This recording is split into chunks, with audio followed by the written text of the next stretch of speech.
I alone.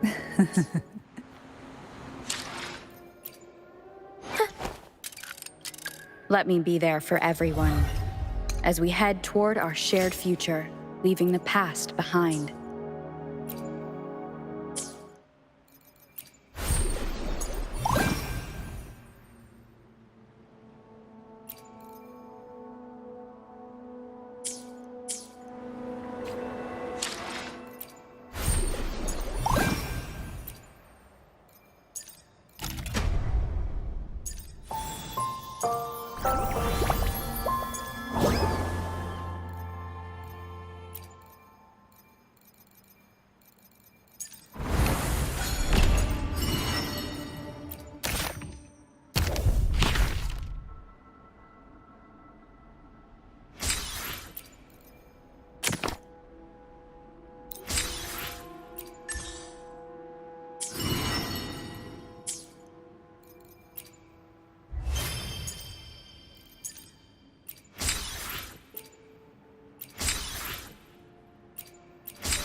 We'll improvise.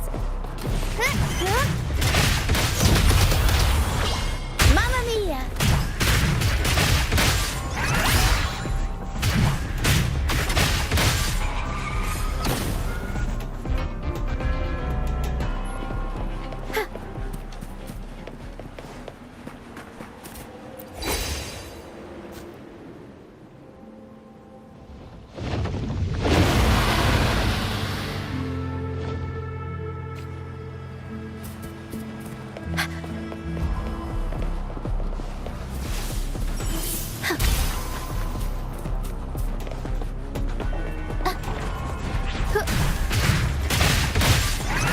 I'll warm up the crowd. Sentinel, protect me. Tacit discords. Watch out. I can't control my forte.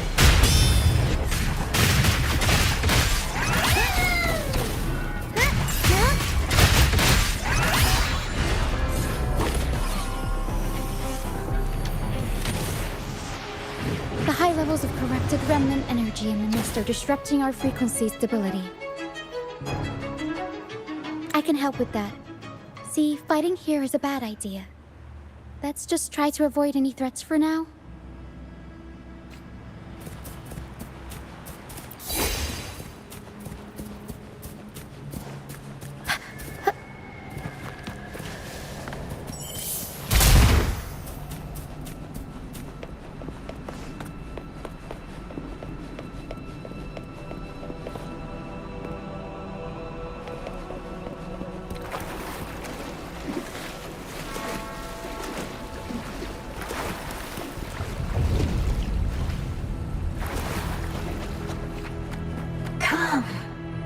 Play with me. Look for me. Don't worry. They're just reverberations.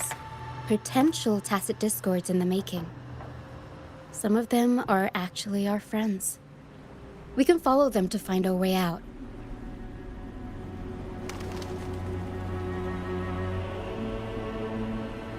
Come.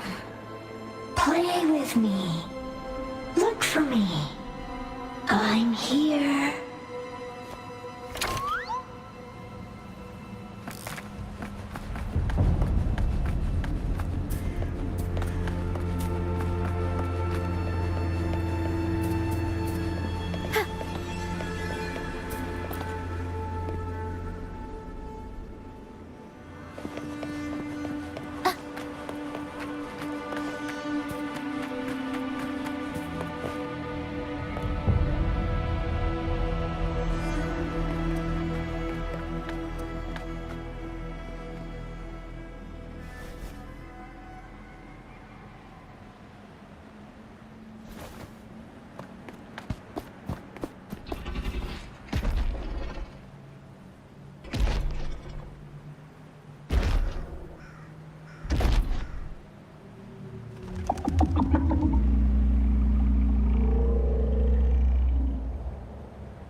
Did it lead us this way because it sensed the dragon? Possibly. Phantoms are sensitive to frequencies, so navigating the mist is second nature for them. The game isn't over. Here, come quickly. I think I figured out what they're doing. We'll be out of the mist soon.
Rochia, you found me. I'll always find you, but maybe don't do this again next time. Why? Isn't this your favorite game? I wanted to play with you. I know, but as your friend, I worry about your safety. My friend? Excuse me. Are you Rochia's friend?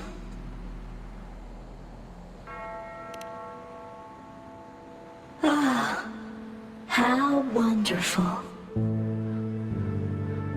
You're not alone anymore, Rochia.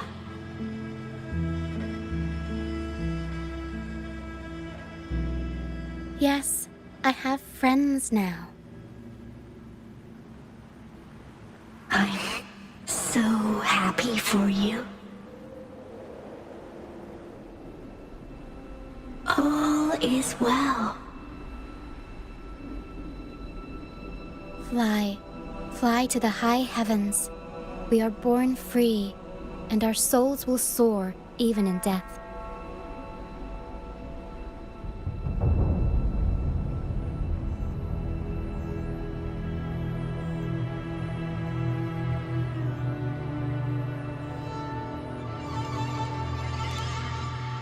Golden phantoms are reverberations, mixed with the frequencies left behind by people who've passed away.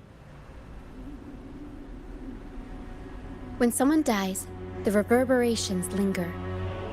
Usually, they merge into the same cacophony of frequencies that spawns tacit discords.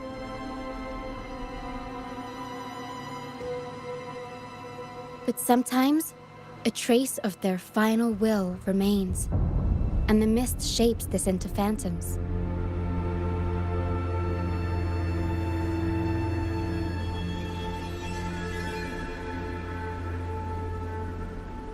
This lingering will helps the phantoms resist becoming tacit discords and instead guide the lost through the mist. If the mist clears, they'll vanish. If the mist lingers, their fate is sealed. It will only be a matter of time before they merge with other reverberations and become tacit discords.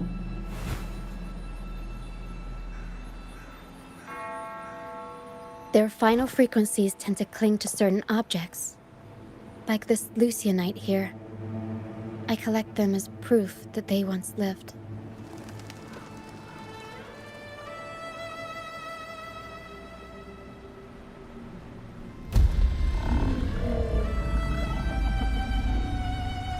Otherwise, The dragon will devour every last trace of their frequency.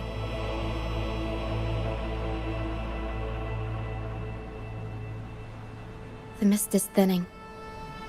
That stranded ship ahead looks like...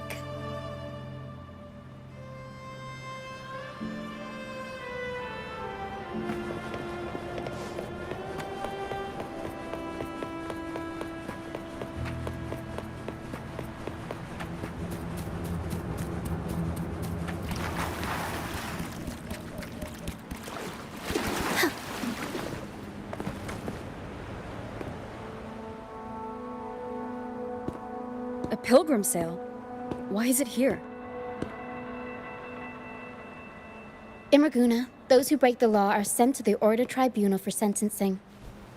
Those who violate the sacred doctrines are branded as fools and sent away on the pilgrim's sail.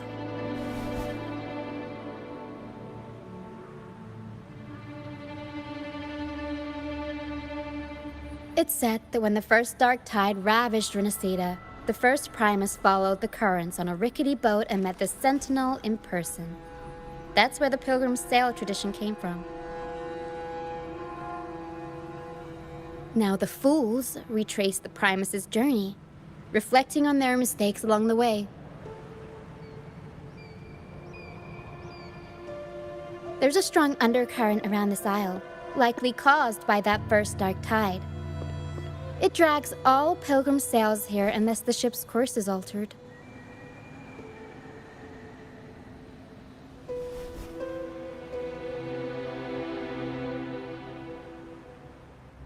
No reverberations on the ship, nor in the mist. The people must have escaped. But with the mist this thick, we need to stay on guard.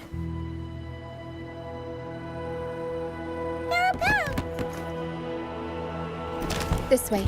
Head to the lighthouse. I hear the sounds of fighting. Watch out. Tacit discords are gathering. Looks like our brief intermission is over. Time to let the ghosts have their moment on stage. Come on then. Let the flames of battle ignite our souls. Is that Brand? Only Brant would call them ghosts with that kind of flair. It must be him. But I can't tell where he is in the mist. Anyway, let's deal with the trouble here first before we go look for him.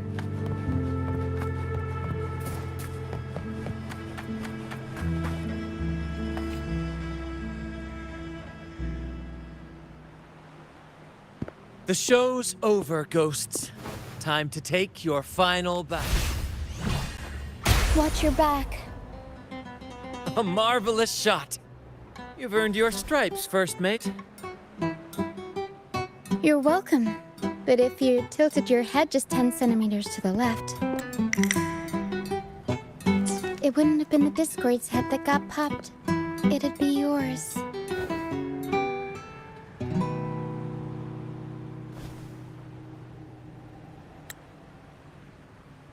Not on your watch. Besides, fortune always smiles on me. Except in bets. And we've crossed paths with the rover again.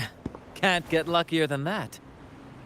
We shouldn't have let her get caught up in this mess. She was worried about us and insisted on coming. Is that so? Then our gratitude to you is even greater for your timely aid.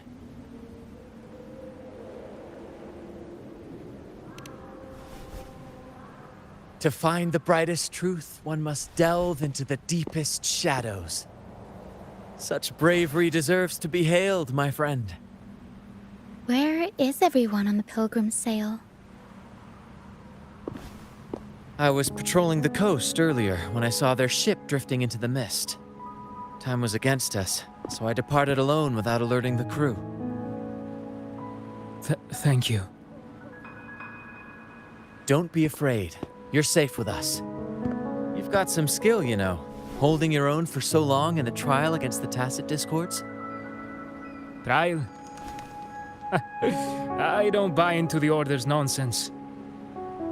I've worked hard all my life and stayed true to the Order's teachings about forsaking earthly pleasures for divine favor. And what do I get in return? Heavier taxes.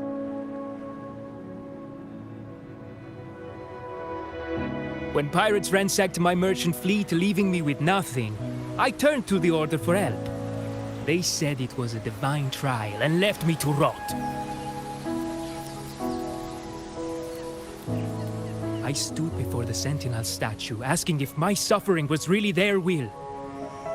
But all I got was silence. Why should I wait for peace in the afterlife when I could be living for today? How is that a crime?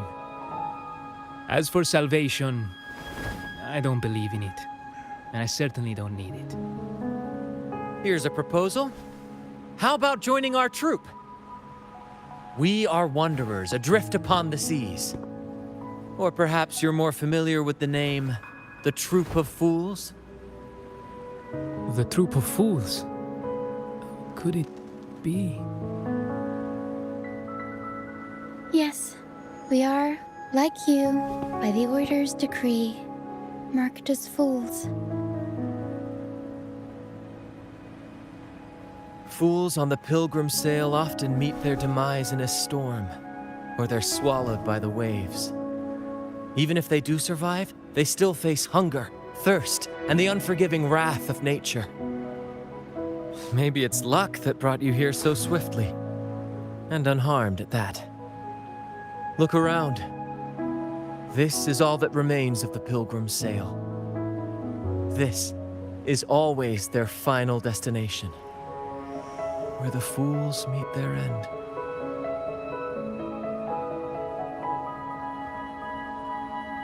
Yes, the pilgrimage is nothing but a banishment in disguise. The path to salvation they speak of doesn't exist. Otherwise, how could this once sacred place now look like such a hellish wasteland? Wait. Sacred place? No wonder the others were talking about it on the ship.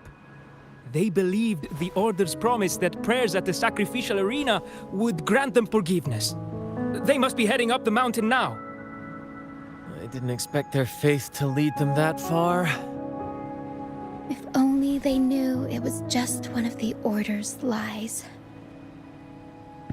Captain! First mate! We're here to help! More hands make light work. I called in some help to escort him back to the base once the mist cleared. The first mate's foresight is unmatched. And the three of us can head up the mountain. But beware, my friend.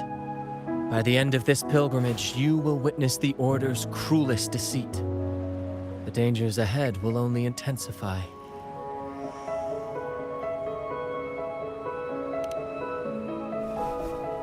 Please, save them.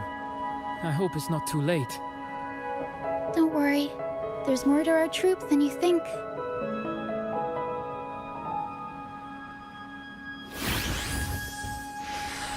This wing ray can fly us up the mountain.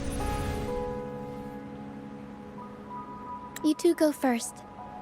You'll find I'm very convenient to bring along. All right then.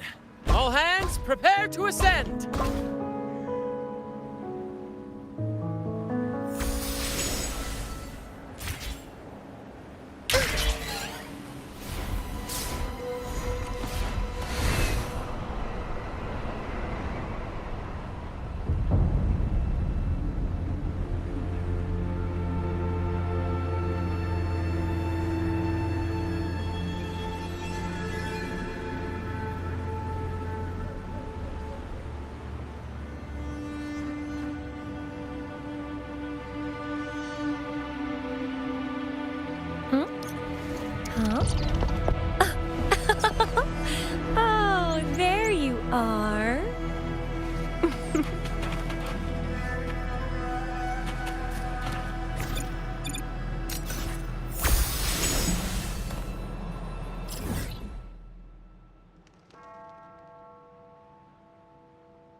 Dark forces approach. Be on guard. Judgment time! Repent!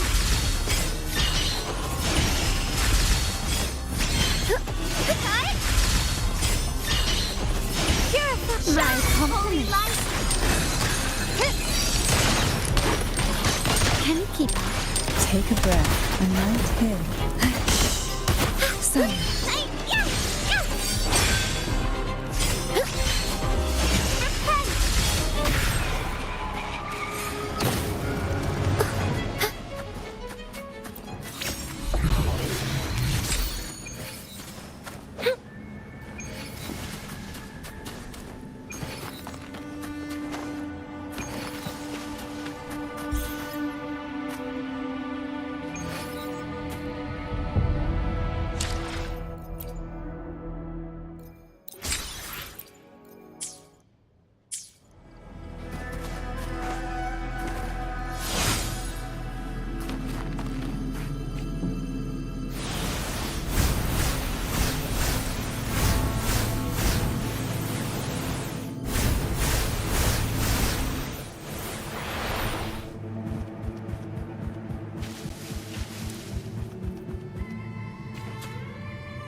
Good fortune comes your way. Rays of illumination.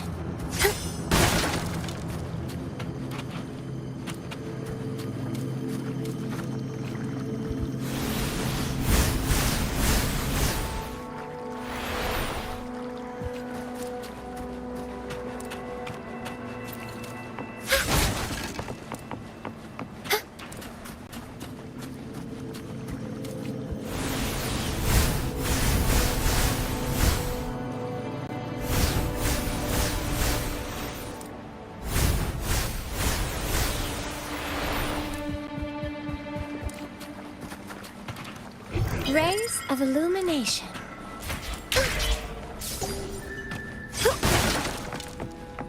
Such joyful blessings they bring.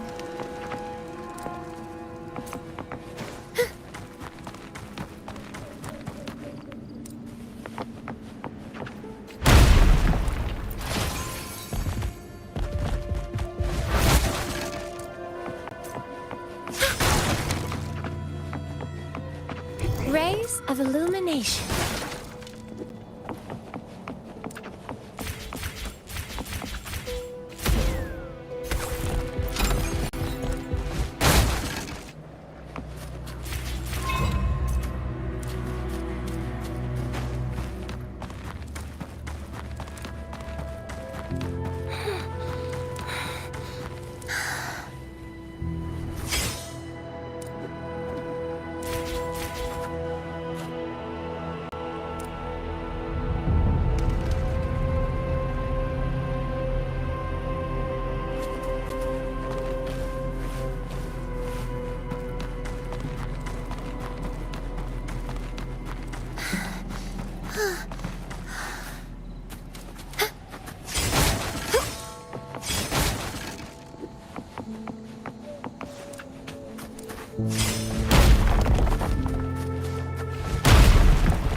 Dark forces approach.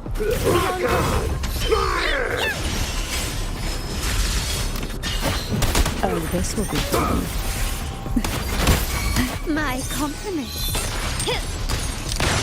Running won't save you.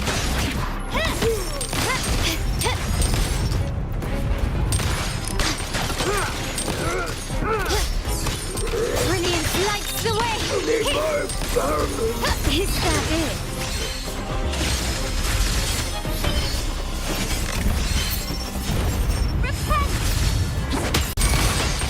I'll keep you company. Dare you!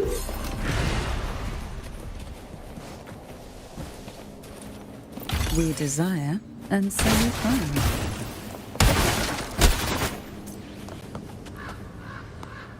Oh, a little treasure, perhaps?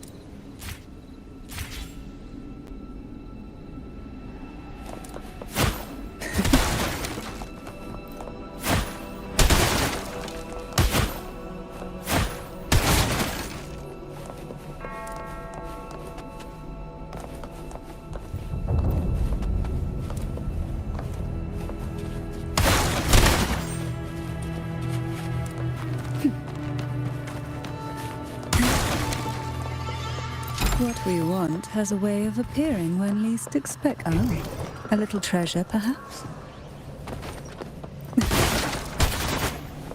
Luck does seem to favor you.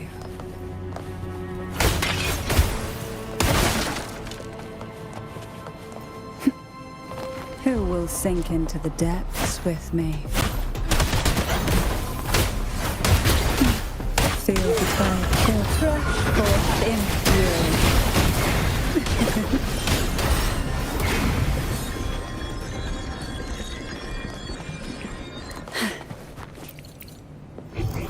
Oh, a little treasure, perhaps?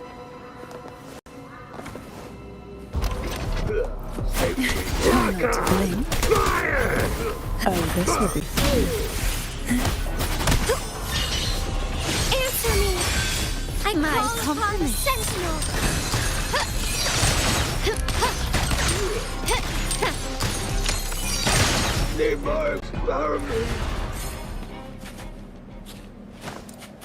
His craftsmanship. A wise investment.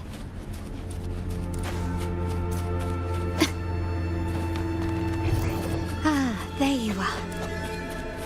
Quickly and swiftly. Surrender!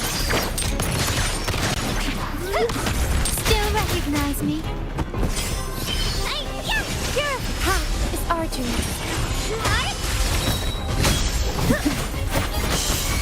Oh, this will be fun. My compliments. That tip. Found your weak spot. Sentinel protects me.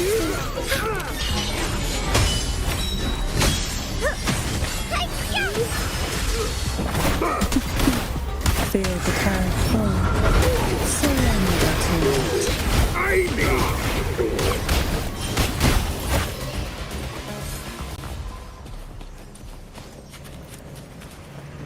We desire, and so we find.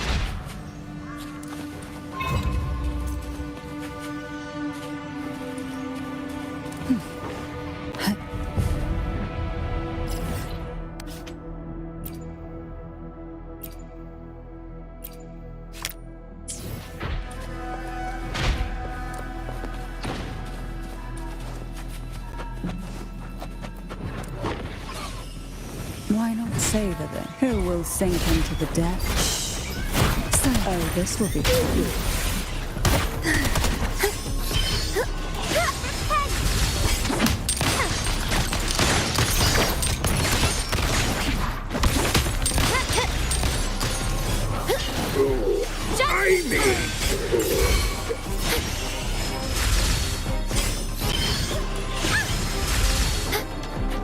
Take a breath and let's Sentinel!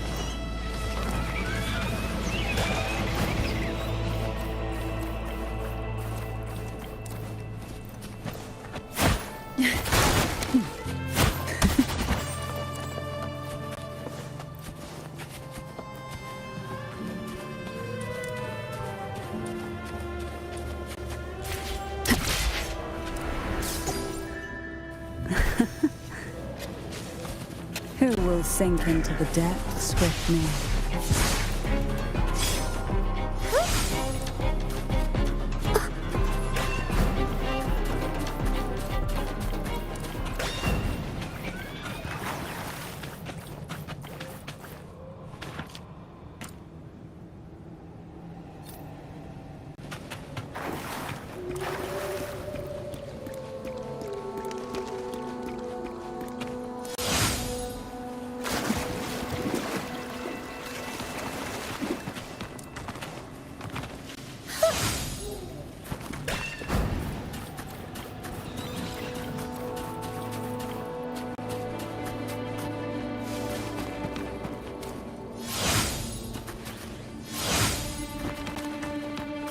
dark forces approach. Be on guard.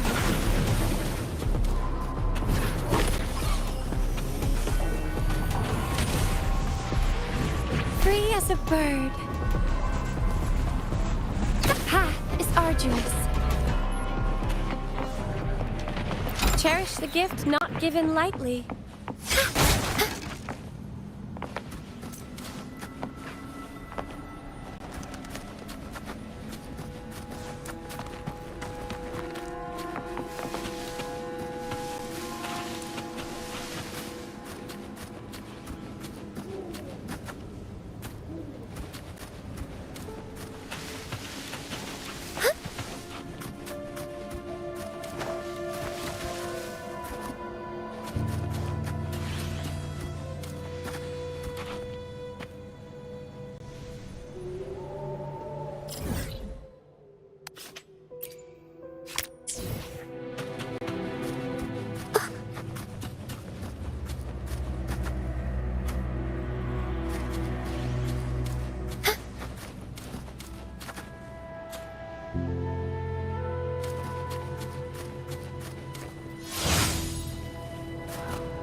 Tacit discords incoming.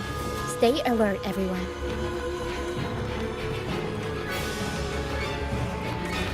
These are human footprints. Looks like they're heading to the arena. This is the only way up. Let's pick up the pace.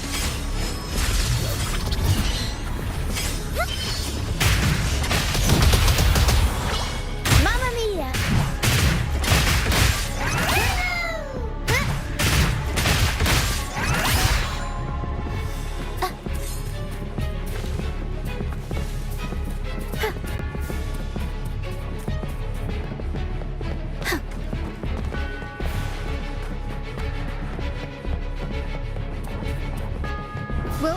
Be gone, you vexing wretches! The sacrificial arena's right there.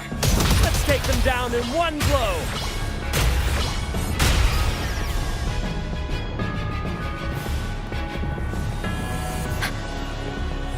Sentinel protect me.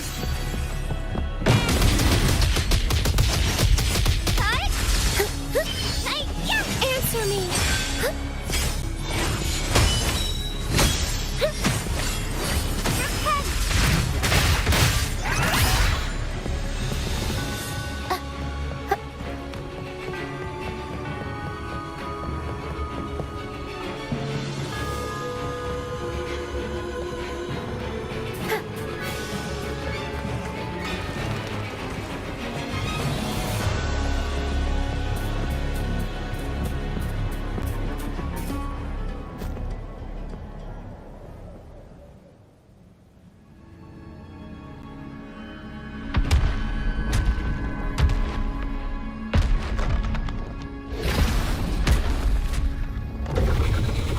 Divinity above, please have mercy on me. Is this some kind of test for me? I see. No matter how harsh the punishment, I'll take it.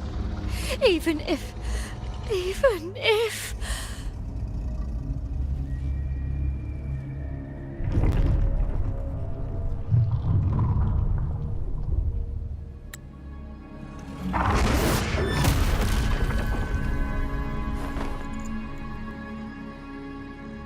Even if it means death?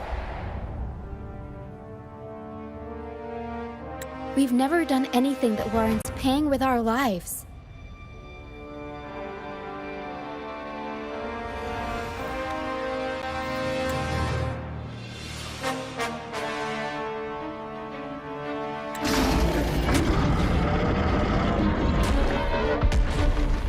I'd wager mercy isn't on the table. However, in the face of danger and adversity, the stage is set for our grandest act.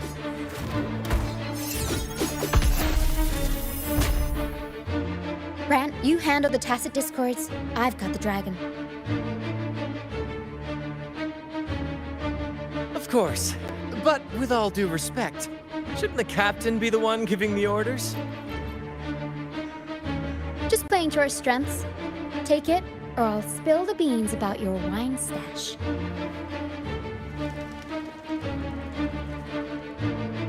Why, aye, first mate.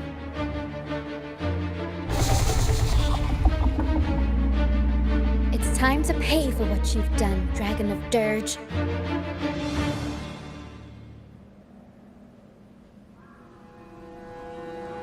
We'll improvise.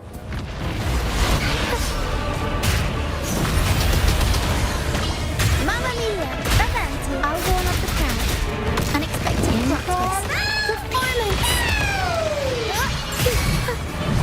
Sentinel protect me.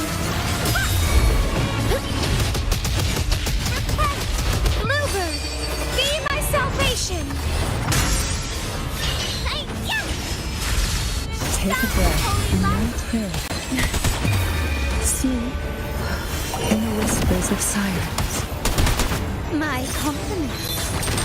Victory favors me.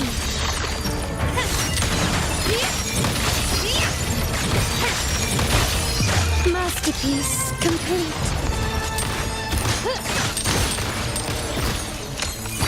Surrender. Sentinel protect me.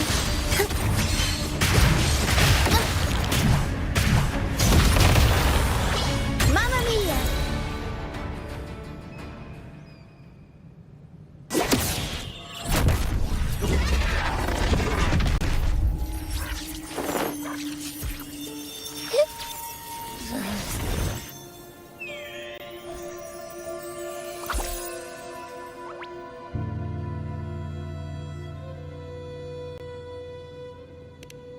Seriously? You think that little lizard could take me down? I just took a nap after eating its frequency.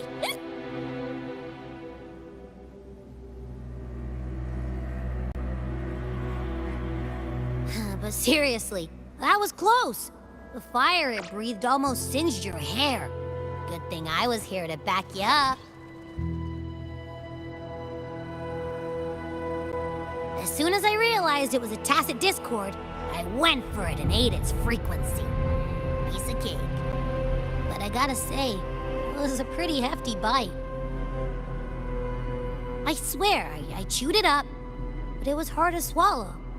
Like, it wasn't the taste, you know? More like my digestion's been a mess lately.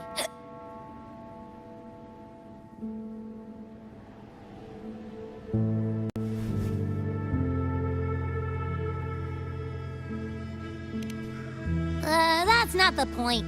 The real deal is, I found something crazy in its frequency.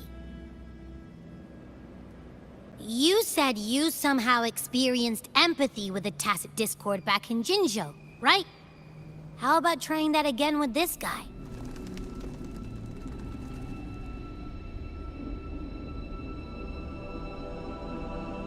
Trust me, this could be our big break.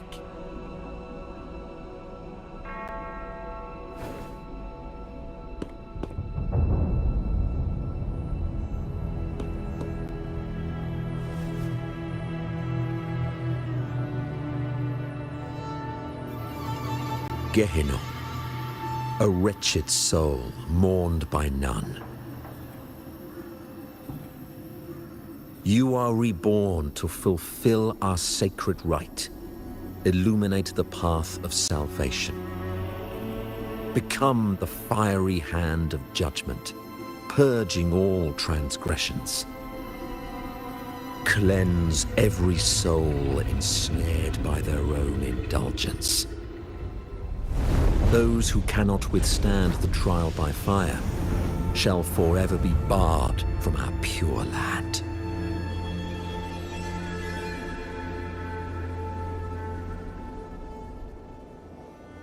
See? I wasn't lying.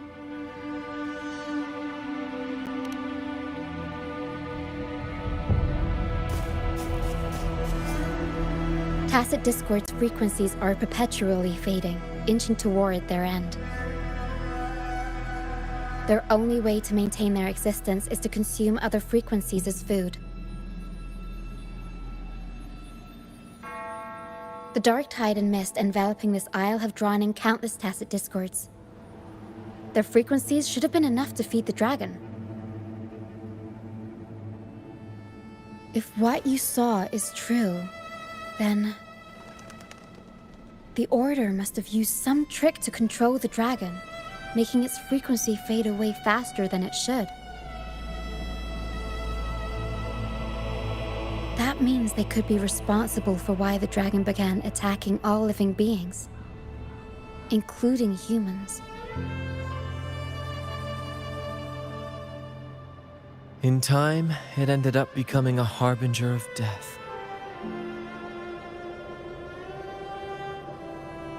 I found this during the previous battle. It seems the Fractsidus had their hand in this case as well.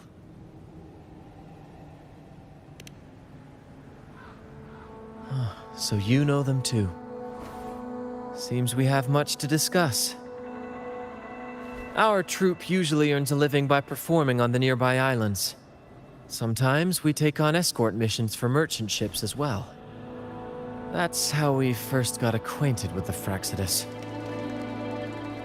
At first, they were just lurking about, raiding ships. But as the Carnival drew near, their actions grew suspicious. We noticed them lingering around a certain sea. Remember Cetus the Tidebreaker? The creature that attacked you when we first met? After we parted ways, we went searching for it to find out what had gone wrong. This is what we found on its tail, another Lycoris.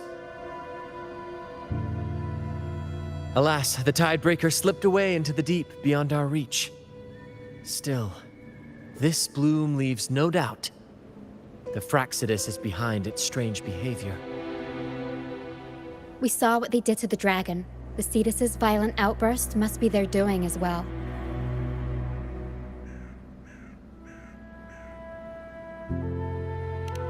They say the Carnival is a ceremony to resonate with the Sentinel. Those who claim the laurel may be graced with a miracle, a direct communion with the divine. At first, we thought you were merely a curious traveler, intrigued by the Carnival and our Sentinel. But now, seeing how far you've come, there's more to your quest, isn't there? Our troop has always sought the laurel, and we won't sit back while others threaten the Carnival. If they're your foes, then our paths align. Remember I mentioned one of ours who once claimed the laurel? He wasn't with us when we first met. But once we reach our base, you can speak with him about the Sentinel. It won't be long now. After such an adventure, a well-earned rest awaits.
Here we are, ladies and gentlemen. Allow me to present to you our sanctuary, a haven for all the surviving fools at the edge of the world.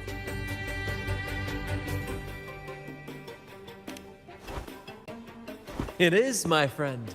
We built this place from the ground up, and I dare say it's a triumph worthy of the ages. The mist does shield us from the Order, but it brings its own set of problems. Precisely why we must tackle its effects without delay. By the way, if you'd like to speak with Mr. Bardolino, our laureate, you'll find his tent deep within the base. Feel free to talk to the others while we handle our tasks. We'll catch up once we're done.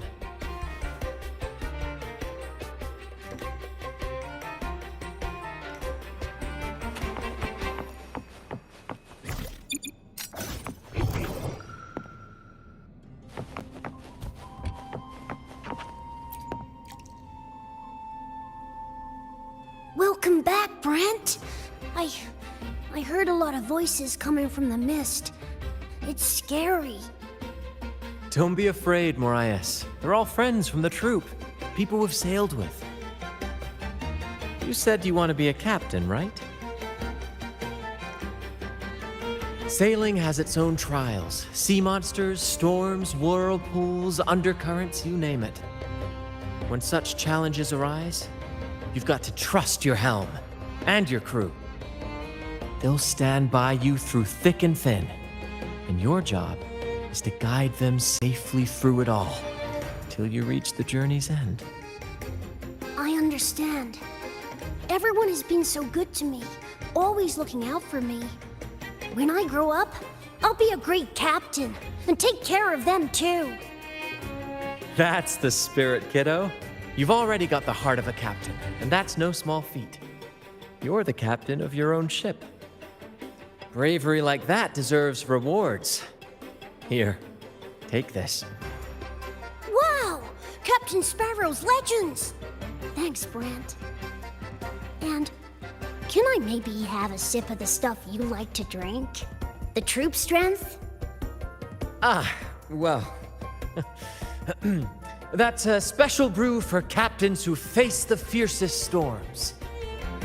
When you're ready, your own glass of troop strength will be waiting. Really? I'll work for it.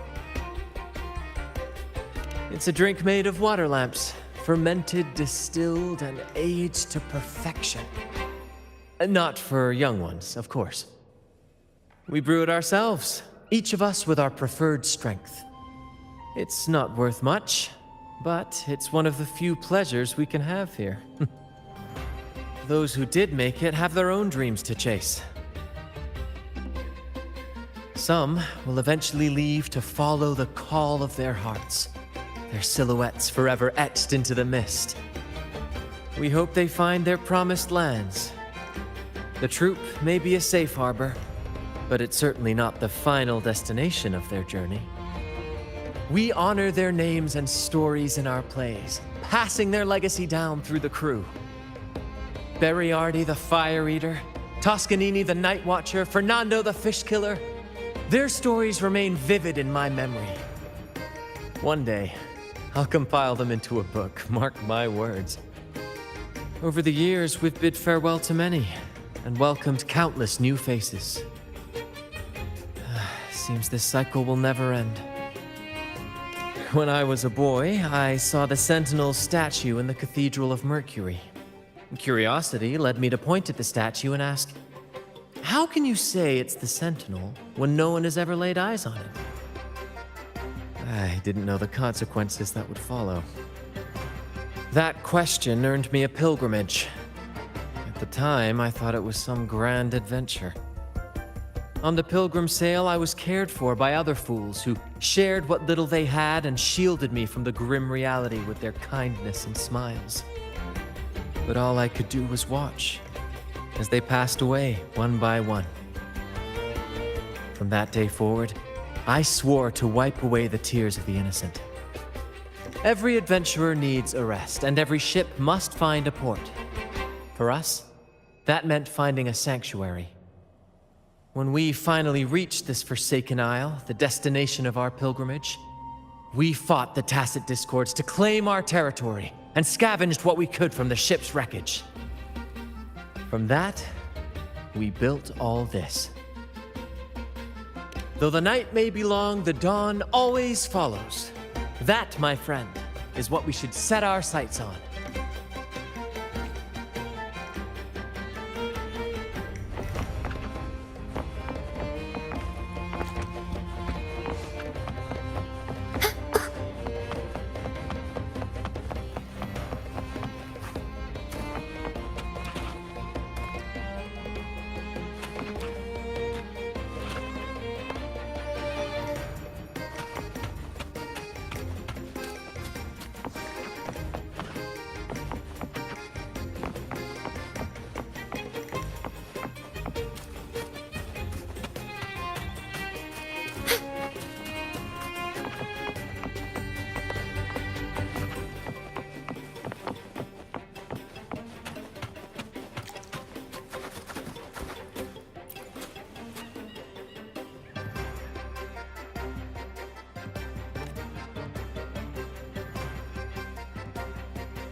Relax, young man. Life's only just unfurling its sails for you. Why sit there like one of those dour statues in the Order's halls? Don't be afraid to show a little spark. I was just thinking about my future. Is Raguna truly lost to me forever? Some have found their way back, but under the Order's watchful eye. Is that really what you want? A life without freedom? Listen, you don't need a grand stage to leave your mark. A true Raganese can turn even a ragged tent into the finest theater. That's what I'm preparing to do.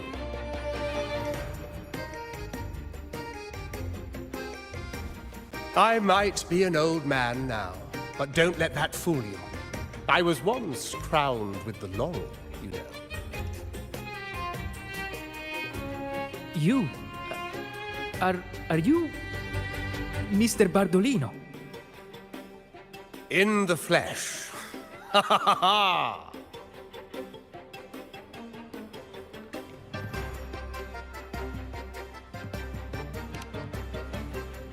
As I took my final bow on stage, a bright light pierced through the clouds, shining down from the sky. And then, a radiant laurel descended upon me, and I heard a voice. It was the Sentinel's voice, ringing in my head. I asked them a question that had puzzled me since childhood. The ultimate philosophical riddle. What should I eat tonight? And they answered, the body is the temple of the mind. To keep your mind sharp, do consume healthy food, such as the loris salad. But why loris salad? I was baffled. And the meaning still eludes me to this very day. I've never been quick-witted, though, and the Order's doctrines never quite took hold. Acting, however, that is where my true passion lies.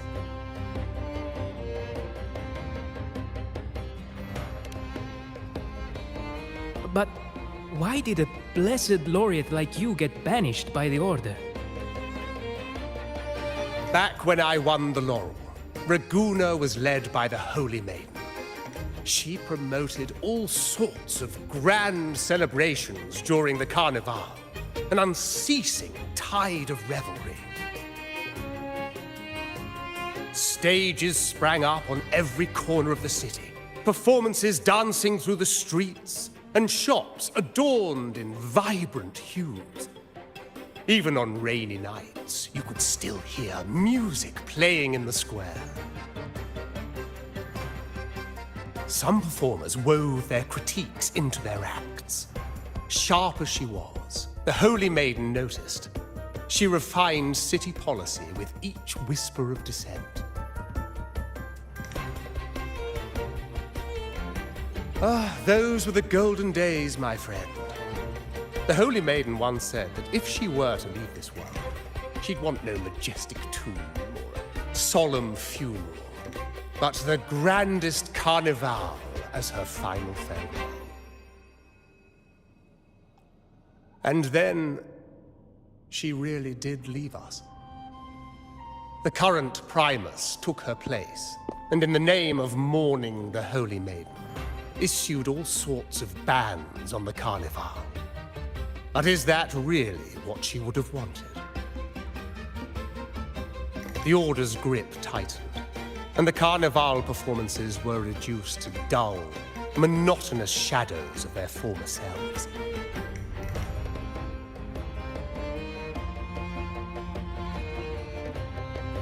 One year, I strung a wire from a gondola to the top of the clock tower in Liberty Square, and another from the tower to the Thessalia's mansion. Then, I disguised myself as one of the LaGuardia to fool the acolytes, and climbed to the roof along the wire. Midway through the Order's performance, I hopped on a wing ray with a cloudcaster, showering the entire city with flowers. Yes, it was a magnificent sight. The wing ray soared higher than the acolytes could reach. They couldn't do anything but watch golden pink petals rain from the sky for 3 whole days. They struggled to clean up the flowers from the streets, and it took a downpour to wash them all away. That cloudcaster, adapted from a music van, became the prototype for the one we use on stage today.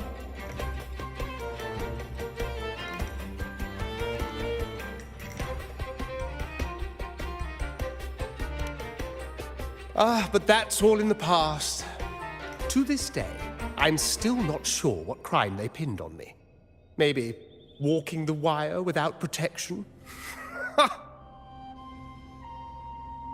Anyway, I'm just an old relic now.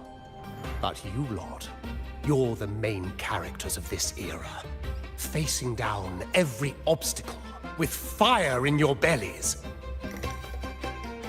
But isn't our fate already sealed? Without the so-called salvation the Order preaches, we're doomed to our banishment. Just lost souls, dying in obscurity. Life is short, and we weren't born just to atone. The Order may banish us, but they can't take away our right to sing.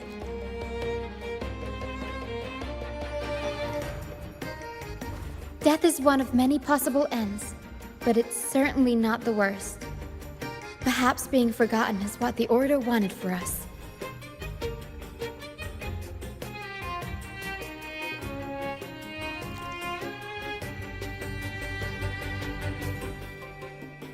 They want to erase all traces of our existence, grind us into dust and drag us into the abyss.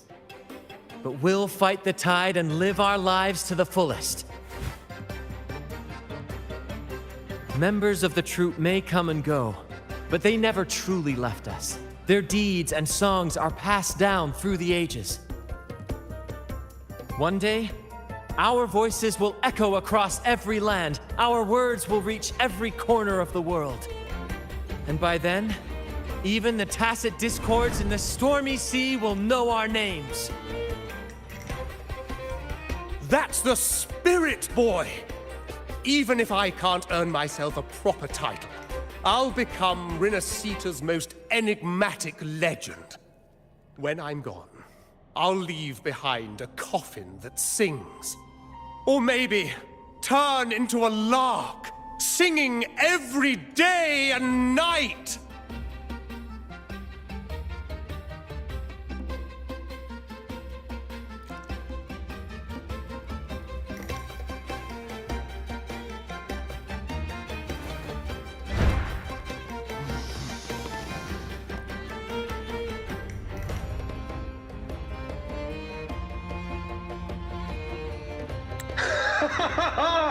What say you, Brad?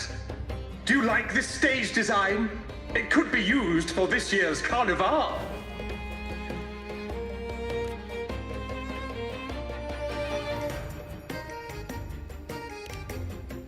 Our little chat reminded me of those good old days. So why not relive that scene I just mentioned? I still remember that famous line. Even without wings, we can still soar to the heavens.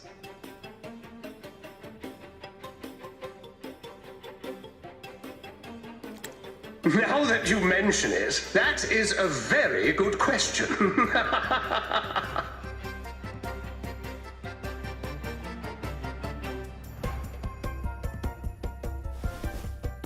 Please don't mind him. We like our performances big and bold, after all.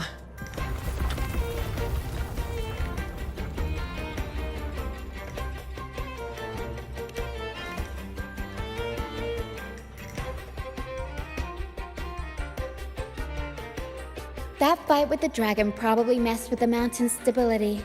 If Bartolino keeps moving around up there, it could get dangerous. We need to find a way to get him down, and fast. We might need your help with this. Pero should have some useful items in her box.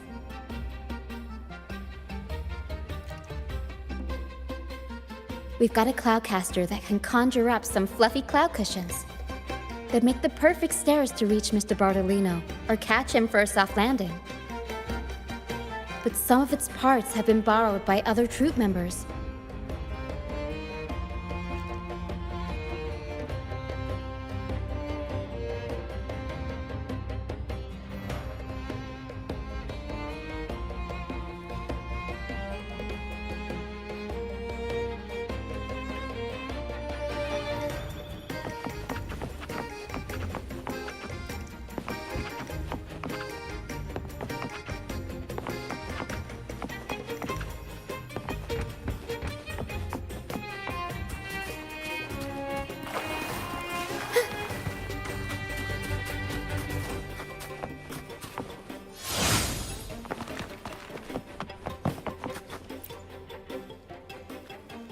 Sailors cheer as hearts ignite. Soon we'll break these chains so tight. Set the course, embrace the storm, sailing on till light is born. Oh, hello. I'm writing a sea shanty. Did you know Raguna Gondolier's songs are usually in 3/4 time? Matches the flow of water perfectly. When they row, their strokes go slow dip, quick lift, which fits that rhythm. But for our troupe, we use a 4/4 signature with strong and weak beats. It's catchy and perfect for sailors to sing along to as we work together to tackle the waves. Sailors cheer as hearts ignite. Soon we'll break these chains so tight. Set the course, embrace the storm, sailing on till light is born. Actually, boarding the Pilgrim's Sail was my choice. I used to compose hymns for the Order. Sounds prestigious. But the same old rhythm and lyrics started to wear on me. Music should be alive. So, I decided to take the pilgrimage, believing I'd find new inspiration from the divinity. You probably already know what the pilgrimage really is. I was foolish to believe the Order's lies. But luckily the troupe found me and brought me in. Have you seen any of our performances, perhaps? We don't do those lofty soliloquies that give you existential dread. That doesn't mean our plays are shallow. They're just more hopeful and speak directly to the heart. We do commedia improviso, a style of play that's all about those fleeting, beautiful moments of everyday life. We sing of love that endures, enemies who become allies in the fight against evil. The Order may scoff at such stories, but they're real, human stories, full of ambition, dignity, and everything that makes us human. Traveling with the troupe, I've learned to see the beauty in the small things, and I've met people facing similar and unique life struggles. Only those who walk in the fields can really see how the crops grow. It's the same with music. You can't truly know it until you've listened. That's why I'm always chatting with the crew, gathering ideas from my ballads and shanties, the true rhyme of our time. Sailors cheer as hearts ignite. Soon we'll break these chains so tight. Set the course, embrace the storm. The Cloudcaster. Oh, I use its base as a desk. Our first mate lent it to me so I could write more comfortably. Here it is. Careful, it's heavy.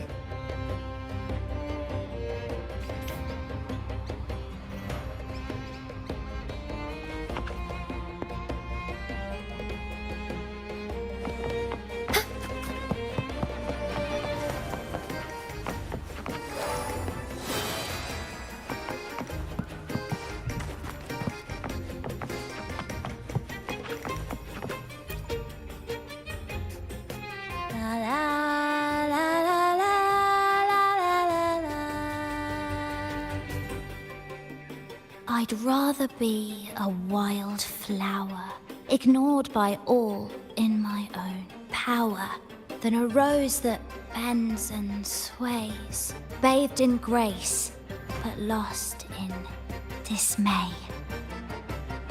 Isn't it obvious? I'm practicing for the carnival.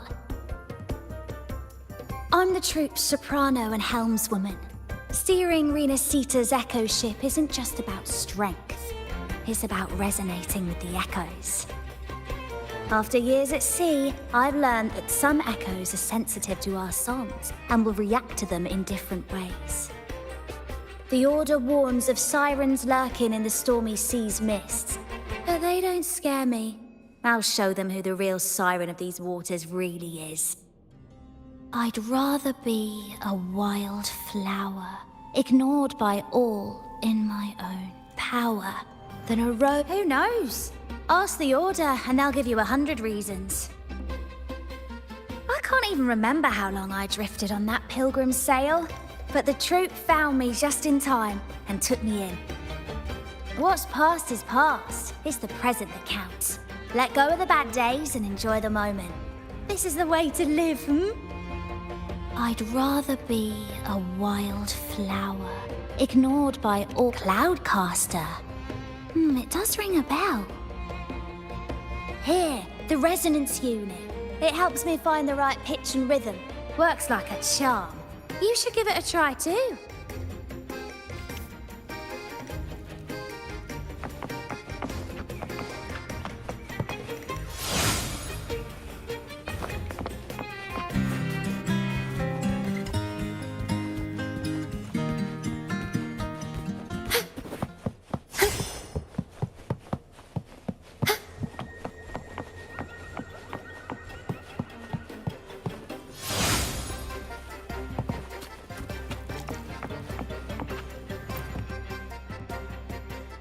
Come on, fish!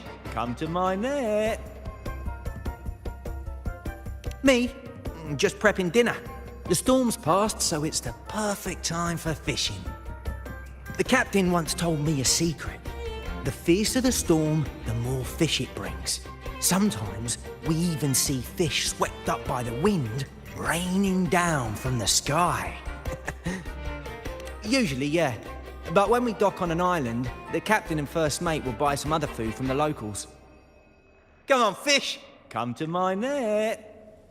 Back in Raguna, I was just a fledgling fisherman when I accidentally caught an Arasti. Turns out, it's a sacred fish, only meant as an offering to the Sentinel.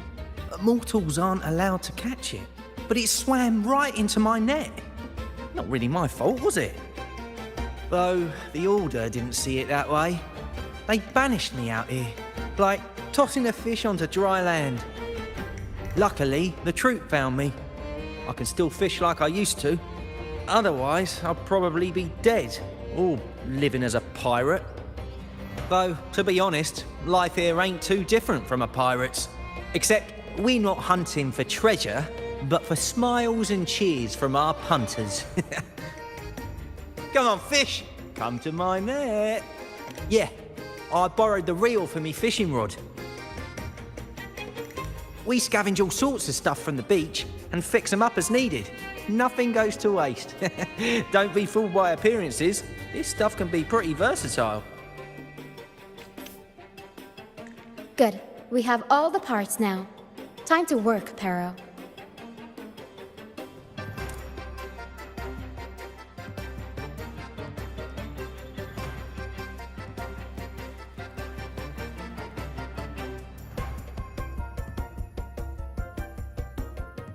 Everything's set for takeoff.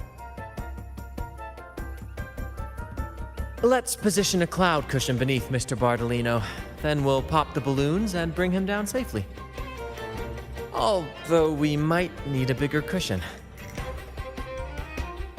The Cloudcaster's resonance unit responds to song. The louder our singing, the more powerful the effect. In that case... All right, friends, old and new, come and join this sing-along!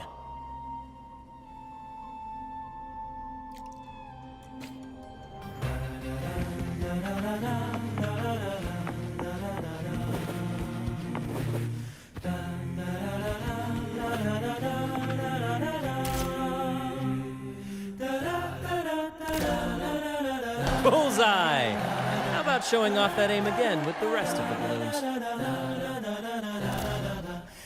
Almost done!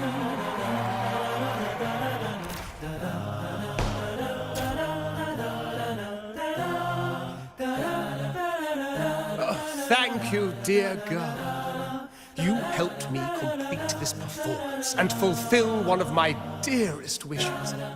Please, I'll gladly give you my most prized possession.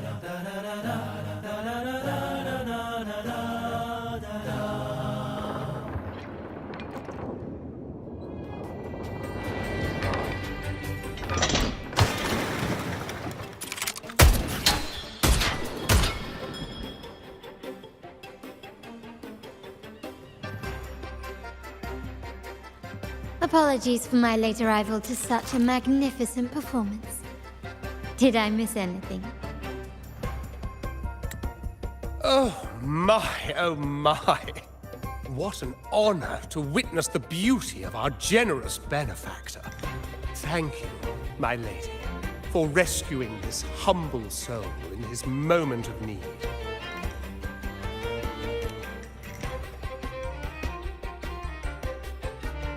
You flatter me. The family's protection extends to all who stand by us. Might I say what a pleasure it is to see you again, Miss Carlotta. You have my heartfelt gratitude.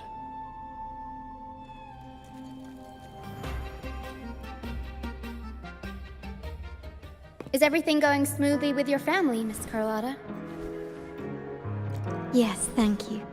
The Order's scheme was uncovered as planned. Uncle Capulet was rescued, and Grandfather has handled the rest. I still owe you thanks for improvising with me in front of that priest.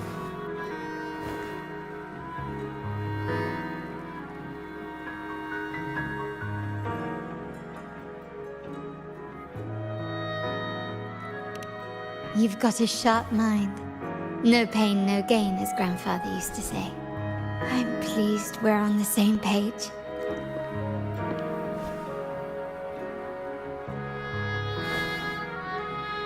Your kindness is much appreciated.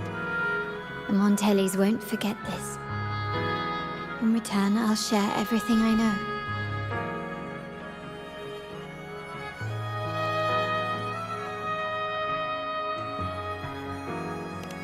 I believe you've noticed that the Order has been undermining the family under the guise of its doctrines. Alienation, monopolization, just a few tricks up their sleeve. Their true motives, however, run deeper. Their alliance with the Fraxidus speaks volumes. While we don't know the full extent of their conspiracy, one thing is clear. Their sights are set on this year's carnival. The carnival is likely where you'll find clues about the Sentinel.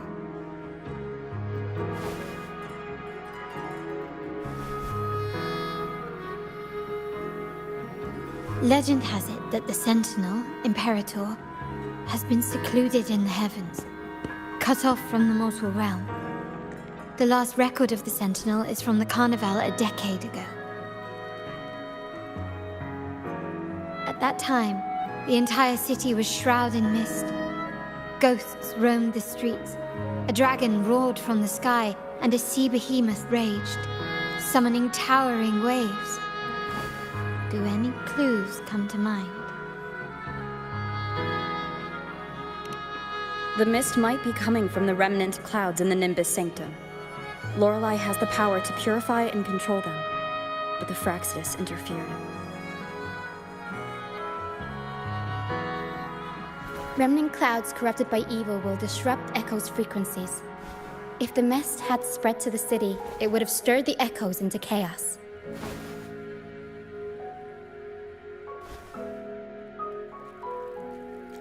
We are lucky that you and Zani, along with that acolyte, awakened Lorelei in time.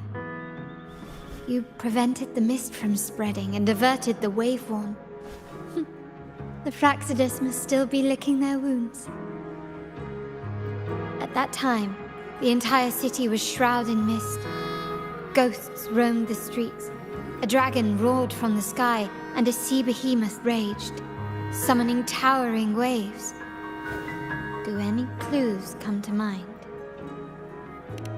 The Montelli traders used Lycoris in experiments to turn echoes back into tacit discords. If they were successful, the ghosts seen 10 years ago may have also been created this way. Ghost is just a dramatic name given by the Raganesi for tacit discords.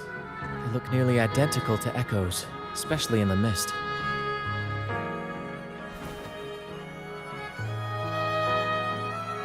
With your help, Grandfather has thwarted their plan. No corrupted echoes will appear at this year's carnival.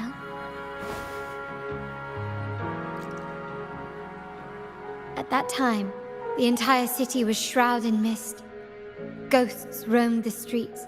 A dragon roared from the sky, and a sea behemoth raged, summoning towering waves. Do any clues come to mind? The Order has allied with the Fractsidus to control the dragon. From what I saw when I connected with its frequency, they might be planning to command it to attack Raguna during the Carnival. After the Tacit Discords took over this isle, the Order used them as an excuse to forbid any entry. It might be their way of concealing the dragon's existence. But without the Lycoris, the Dragon of Dirge is now off the table.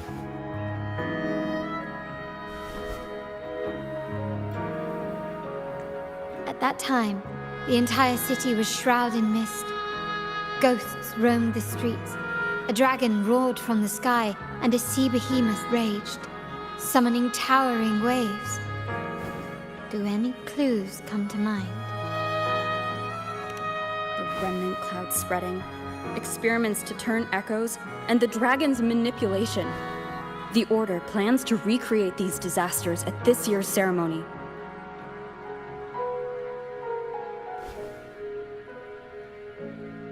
The Order and the Fractsidus are allies. To prevent the Carnival's sabotage, we must stop them. But what is their motive?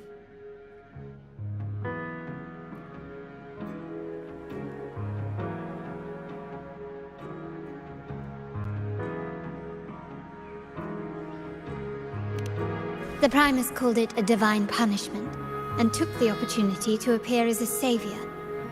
A perfect way to build legitimacy. The Order relies on the people's faith in the Sentinel. With the Sentinel's 10-year absence, faith in the Order has waned. They must be desperate to restore that trust. It is for this reason that the Order has been forced to revive the festival.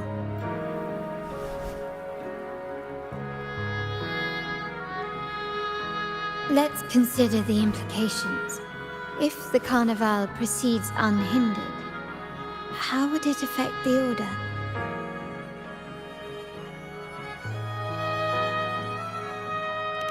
The current Primus claims to be the Enlightened One, the Sentinel's Resonator. However, based on the prophecy we found in the ruins, this role is meant for the young maiden who is destined to heed the divine oracles during the Carnival. The Carnival is the only time humans can directly communicate with the Sentinel. Normally, it's the Primus who conveys the Sentinel's words. A successful Carnival offers a chance for citizens to meet the Sentinel in person. But for the Primus, and possibly the Order, it poses a threat if they've been fabricating the oracles. To sabotage it while still maintaining their authority, they partnered with the Fractsidus. The Fractsidus will cause chaos during the Carnival, and the Order will swoop in as the saviors, restoring public trust just as they did before. So far, you have helped us crush 3 of their schemes, but one remains.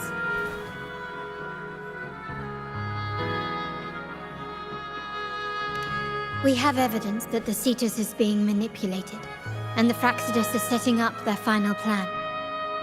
With their whereabouts unknown, we'll need to adapt our strategy as the Carnival unfolds. From what I've noticed, you're not one to act passively or pin your hopes on others. You prefer to strike first and steer events in your favor. Winning the laurel might give you the chance to talk with the Sentinel. The Sentinel's Resonator may also be present, so...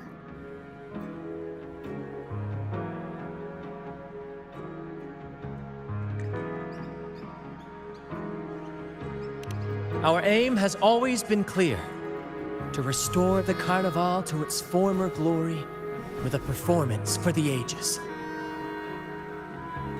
If the Divine truly exists, would they wish to see their people living without freedom? or witness a festival twisted into a tool for tyrants? If we win the laurel, we'll show that such punishment is absurd. But if that's truly their design, we shall break those divine shackles ourselves. Whether divinity exists or not, we will fight for Raguna's freedom, where everyone has the right to live and pursue a future of their own choosing. The Montellis share this vision. Only in a free society can a fair and open market thrive.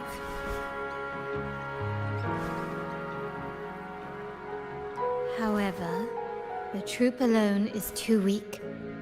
The family is under close watch and our enemy hides in the shadows. We need your strength to find our way forward.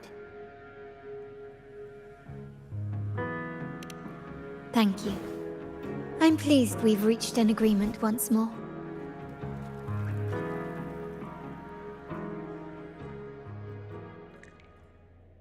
All right, what should we do now? Any plans? Since the Order intends to sabotage the Carnival and incite chaos amongst the guests, confronting them directly only plays into their hands. You've seen the troops' unique approach to combat, haven't you? That's precisely why we're allies with them. We will turn any disturbances into a theatrical performance.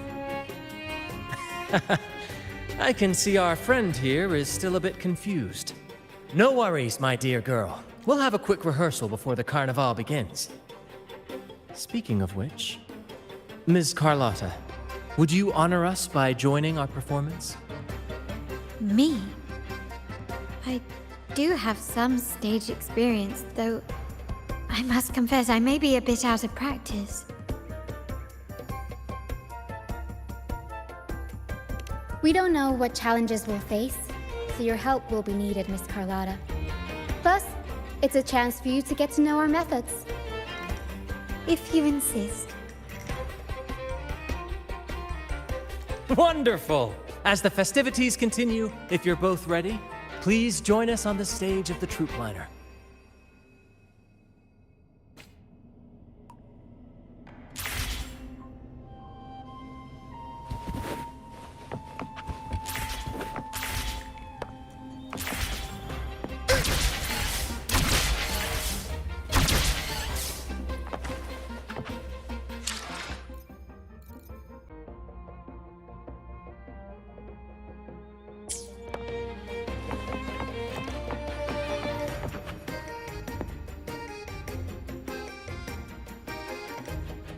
Our rehearsals are rather straightforward. No scripts, just pure intuition and our senses guiding us. That's what makes Commedia Improviso truly come alive.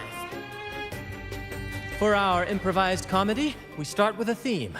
From there, we build our lines and act on the fly, responding to the unfolding show and audience reactions. But with the limitless capacity for human creativity at play, the plot can sometimes veer into the, well, unconventional. To prevent things from spiraling too far, we set an anchor for the performance. Pardon my interruption, but I'm quite curious. What sort of bizarre plots have you encountered?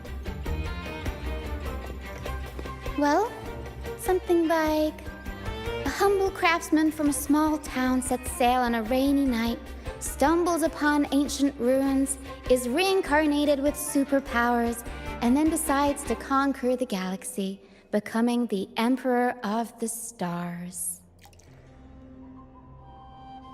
So, we draft a basic outline that assigns roles and guides the plot's direction.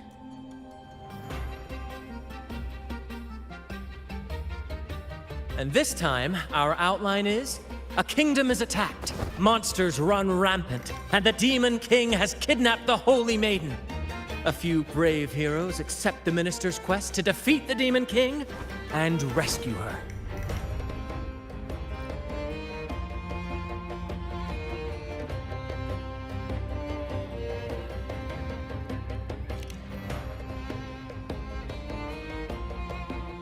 This outline holds special meaning. We want to pay tribute to the play once performed by the Blessed Maiden herself, which was also about a hero facing a demon king. Good people have their wishes fulfilled, heroes appear in a time of crisis, justice triumphs over evil, and united friends are undefeatable. This is the tale the Blessed Maiden once told, and it's a universal story we want to portray. To me, the world is a stage, and performing is much like combat. Coordinated movements, quick thinking, sharp reflexes, and, above all, trust in your allies. What I'm getting at is that you both are very skilled and capable. We don't have many do's and don'ts. So relax and express yourselves freely on stage. This rehearsal is to help you get familiar with basic stage movements, techniques, and the troupe style, and to build good rapport. Exactly. I'll handle the stage lighting, Brant will narrate, and the rest will take on the role of the audience. If you're ready, let's begin. Everyone, a big round of applause to welcome the Rover and Miss Carlotta on stage!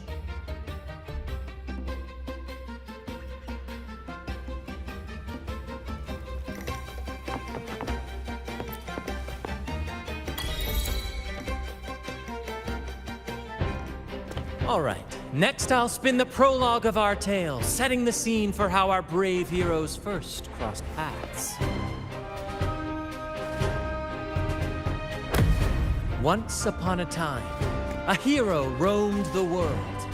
Undaunted by the lack of a divine vessel, she embarked on a perilous journey across tempestuous seas.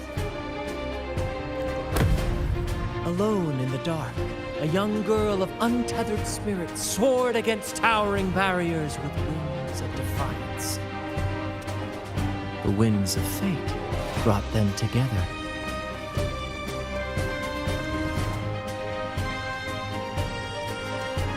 As the world teetered on the brink of absolute darkness, they found solace in each other's gaze.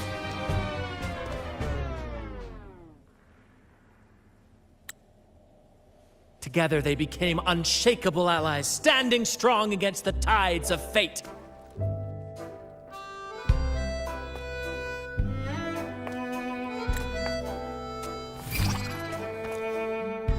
Even if light were to fade from the world and the stars cease to shine, they would still blaze like the sun forever.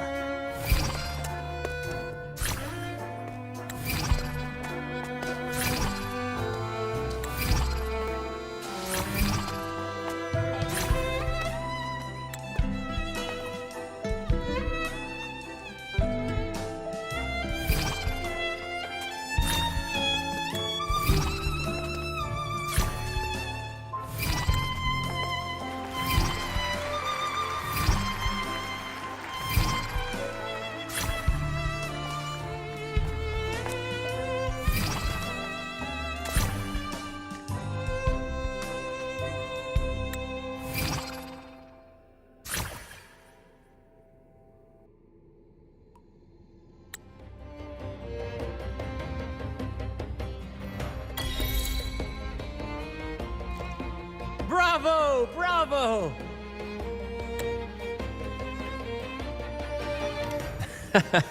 Seeing your chemistry, I decided to take a little creative liberty with the story.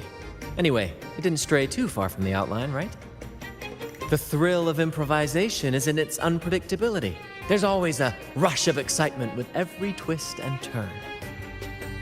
Your movements were seamless, elegant, and powerful. I'm confident you'll shine at the Carnival. Thank you. It was all thanks to you. You inspired me and kept my spirits high.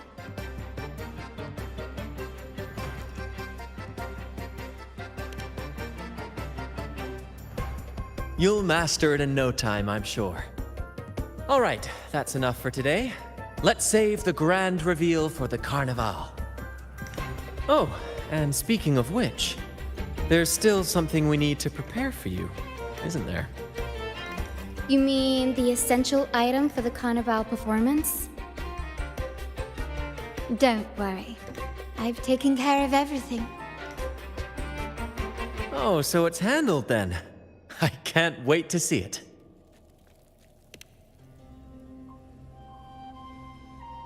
I have a small gift for you. Let's head back to Raguna together, shall we?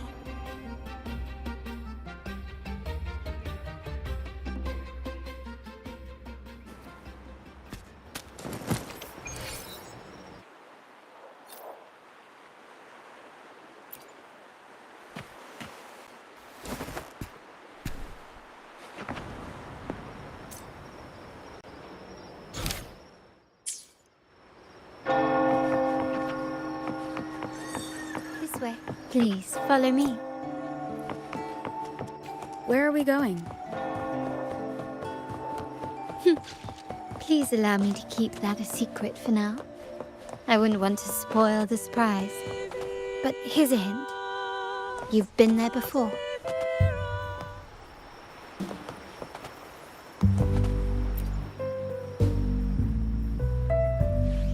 Oh, dear Lady Carlotta, thank the Sentinel you are finally back.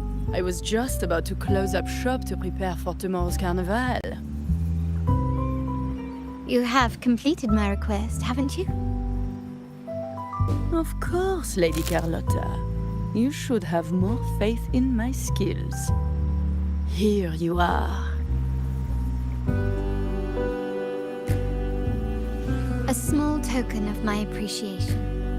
Abby, I have something for you as well. Wow, really? I get a gift too? Ha! You're so nice. Ah, so that's why Lady Carlotta was so insistent on using only the finest materials and meticulous craftsmanship for this piece. For a moment, I feared she lost faith in my skills and was plotting to hand over the shop to someone else. But now I see why this little creation was so important to you, Lady Carlotta. Nyala, you do have a flair for dramatics. Anyway, why don't you unwrap it?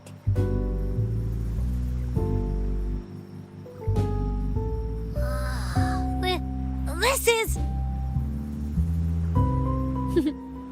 I took the liberty of having Nyala custom make this mask based on my impression of you. I hope it suits your taste.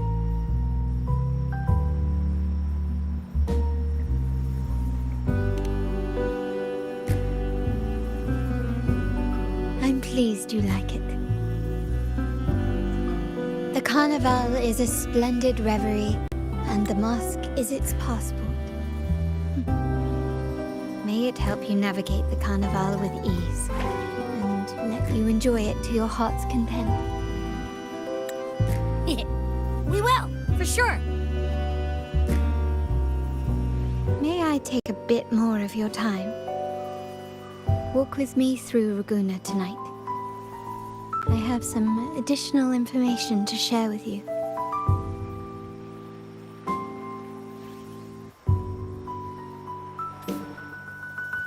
Raguna.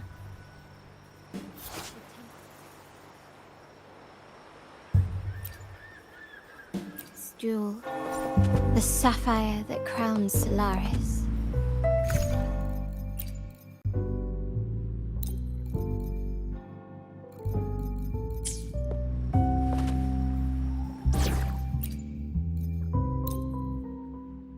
The waters of Raguna serve as a mirror, reflecting the countless faces of this city, much like our own reflections. The people of Raguna possess a temperament akin to the tides, ever-changing. We like to describe ourselves as drifters of currents. For to us, drifting is not a negative attribute. It speaks to opportunity, to potential. I find it quite charming. Much like your alias Rover seems to promise. Our founders went with the flow and discovered these islands. Centuries later, the Montellis too drifted with the currents, acquiring new technologies from distant lands.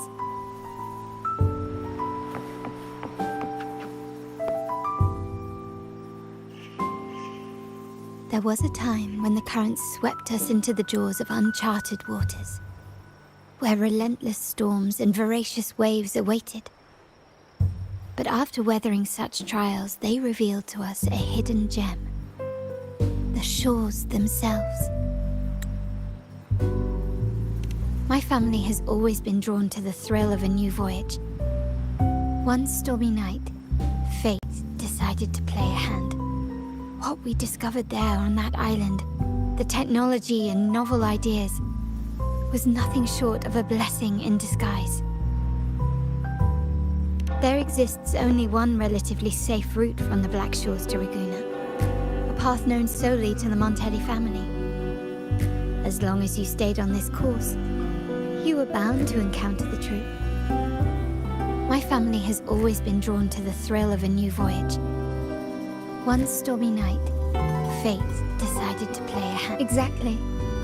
When we heard the Black Shores were hunting for a legitimate entry into Ragusa, I thought, why not bring them into our little venture? Hence the invitation. My family has always been drawn to the thrill of a new voyage. One stormy night, fate decided to play a hand.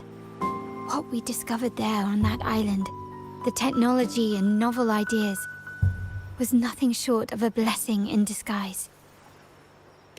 Our intentions might not be as grandiose or ominous as you think. We seek liberation, and to achieve it, we're pursuing the truth behind Rinascita's origins.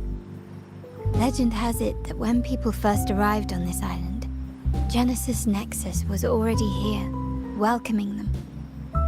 The prevailing belief is that the Sentinel gifted us this technology, and despite nobody ever seeing the Sentinel in person, we talk with them through supposed telepathy. Notice anything strange about that story? Terminals conjure up echoes, and the Genesis Nexus allows the Raganese access to common echoes. If the Genesis Nexus was present when the first settlers arrived, who built it? And really, if no one's ever laid eyes on the Sentinel, how can we be so sure that statue really represents them? It seems to me the Order might have spun us a tale, hiding the true origins behind their grand myths. No, we have no ambitions to rule or to renounce our faith. And really, this city should not be ruled by any one entity. The hour grows late. I have arranged accommodations for you at Palazzo Agrotta in the south. Let us walk there together, and I can share a story along the way. Think of it as a bedtime tale. I learned it from the troop. It's about Fleur de Lis, the Blessed Maiden.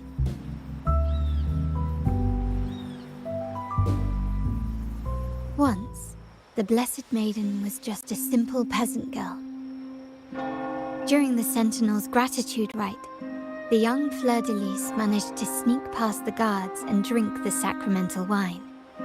Every drop. Perhaps it was the intoxicating wine in Eglatown, or simply her lack of experience with spirits. But she soon found herself quite drunk. Swaying on her feet, she ascended the ceremony's grand platform, lifted her threadbare dress, and began a rather ungainly dance. Seizing the sacred horn, she played a carefree folk tune, dodging the guards and weaving through the crowd with surprising agility. Remarkably, the crowd, as if drawn by an unseen force, followed her lead, transforming the solemn ceremony into a wild parade of cheers and revelry. Naturally, the Order was less than pleased. The pilgrim sale did not yet exist, so Fleur de Lis faced 3 days of confinement. During that time, she used her prison walls as a canvas. That unforgettable day of disordered revelry left a lasting mark on all who witnessed it. Is it not remarkable? A rebellious girl, chosen by the Sentinel to become the Blessed Maiden. If the Sentinel indeed permitted such a girl to serve as their spokesperson, it suggests that all this joyous revelry is not something they disdain. Perhaps they too enjoy poetry, painting, tears, laughter, romantic tales of nights, and dancing amidst crowds, much like ourselves.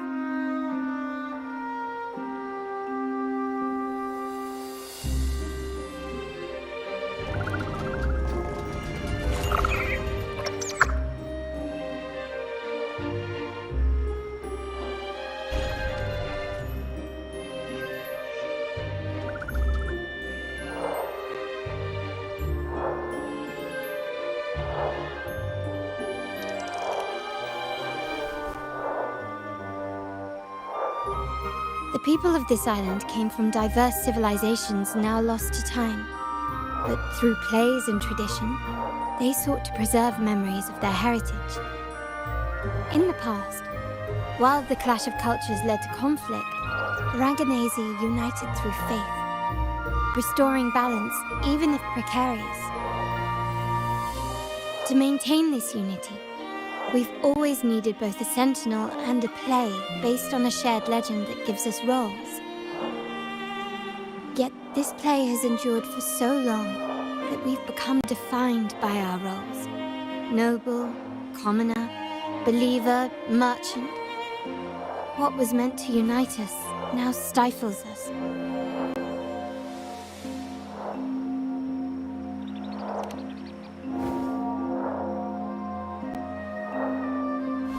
Now, we yearn for a day when we can truly set aside our titles and positions, express our true selves, and join together in celebration.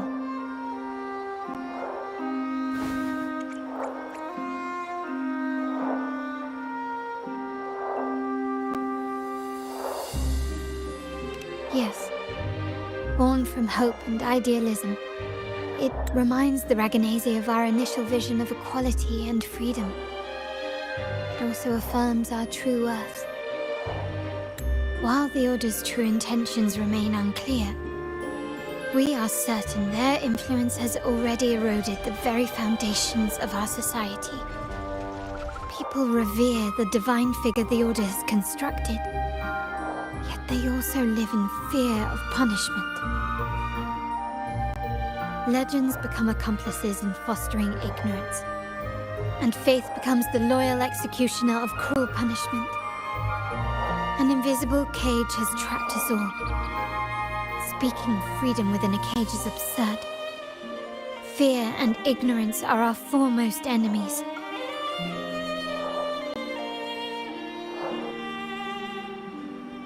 This year's carnival will spark a flame fierce enough to burn down that cage.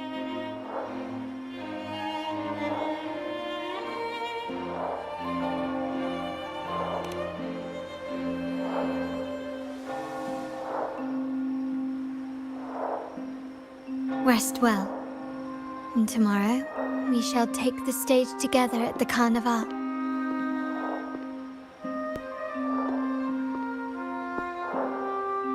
Good night. May your dreams be sweet.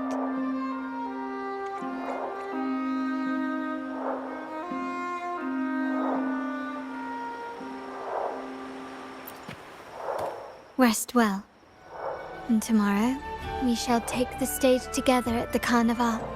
Good night. May your dreams be sweet.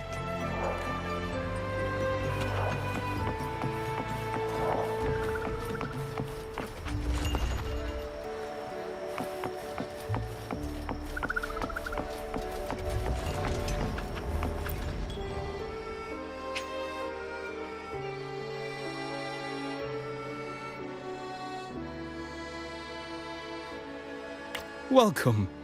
Lady Carlotta already notified us of your arrival. We are prepared to check you in whenever you're ready.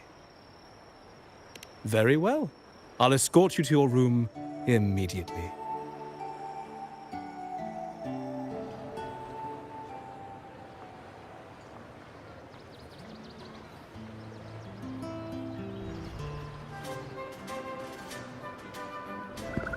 Wow! Is this real? Pinch me! I can't believe how different everything looks. So this is the carnival, huh? Yeah!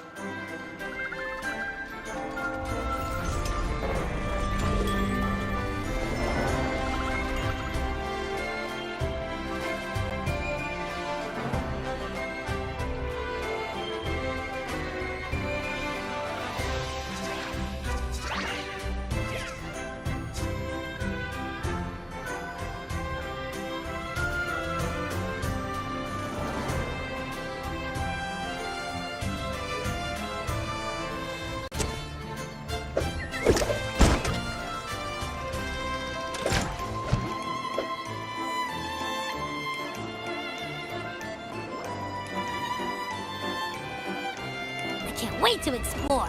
Oh, by the way, it's been a while since we last saw Zani and Phoebe. Wonder what they're up to right now. All right, let's go. We should also keep an eye out for anything unusual along the way. Miss Margarita, is my order ready yet?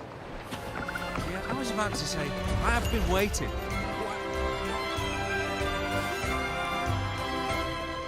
Miss Margarita, is my order ready yet? Yeah, I was about to say, I have been waiting quite a while. Sorry, we're swamped with orders. Becky and I are doing our best, but it's a bit chaotic. Becky seems to be having some issues too.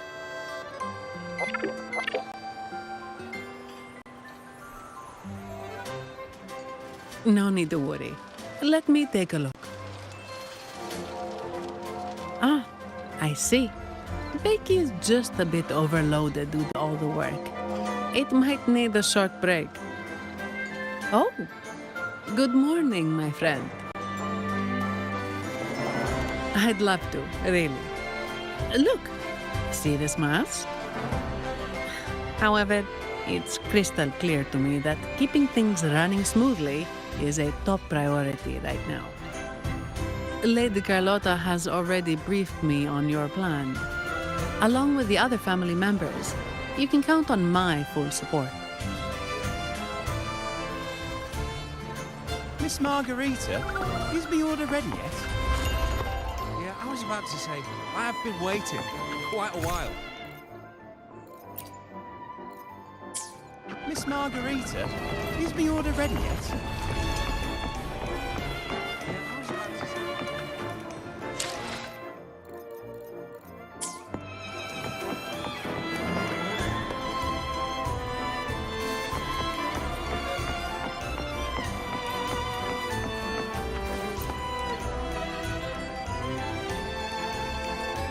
Is that Seamoss from the Pioneer Association?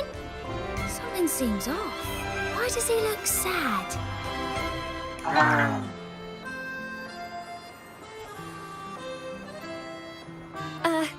Seamoss has been so busy taking photos for everyone else that he hasn't had the chance to take any himself.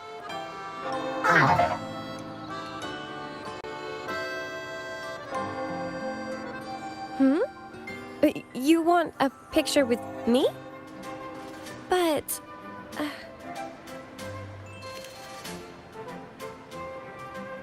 Oh, hello. Well, thank you. Yes, a photo would be wonderful.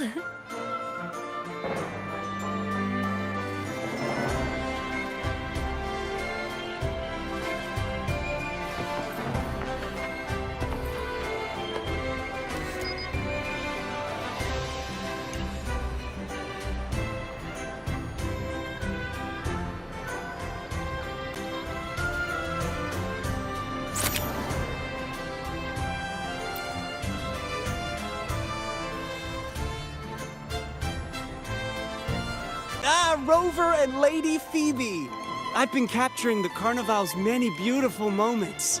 What brings you all together here? You took this picture? Look at that composition and lighting. Who knew you had a knack for photography? Buddy, you look so happy. Whatever the reason, thanks for making this moment special.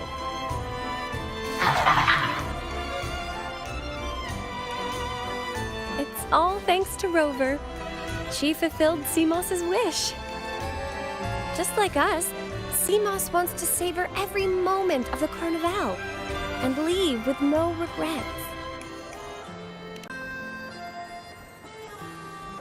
The Sentinel cherishes their people, and as followers, we find joy in witnessing everyone's happiness.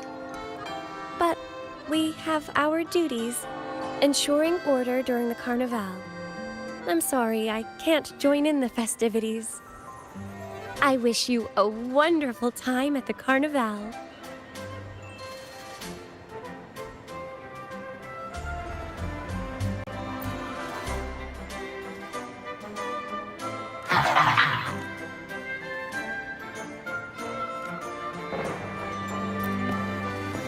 I wish you a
You're here.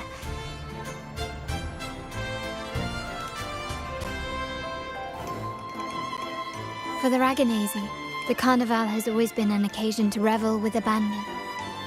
It's what they truly desire.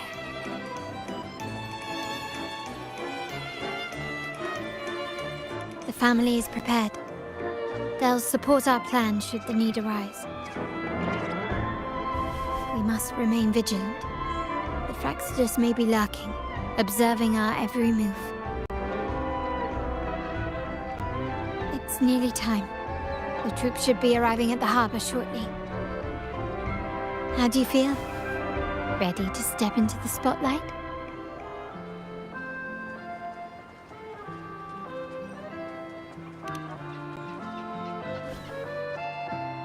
Excellent.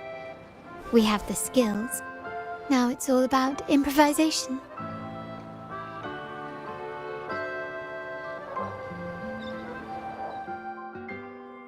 The time has come.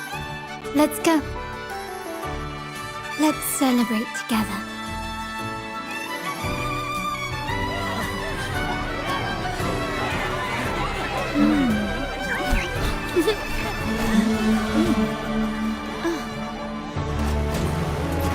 When freedom is unchecked, the insidious evil of division takes root. People of the Sentinel, do not lose yourselves in these fleeting pleasures. Remember what unites us all.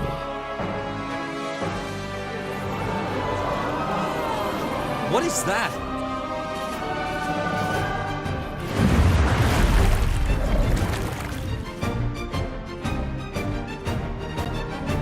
Friends! Why lead a life of restraints?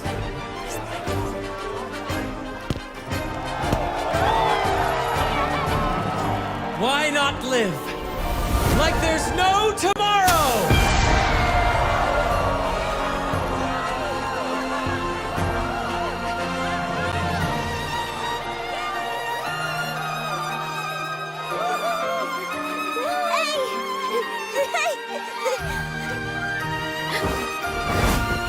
High walls fall fast. All you free spirits, join us to set sail again!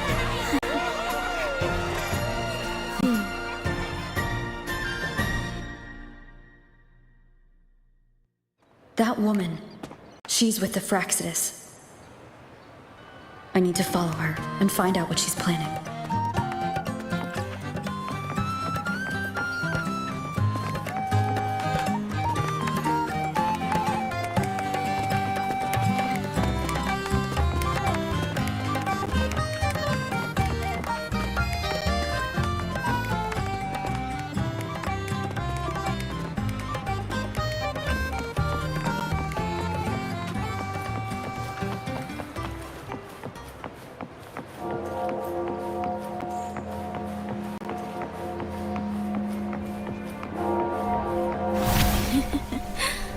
Right this way.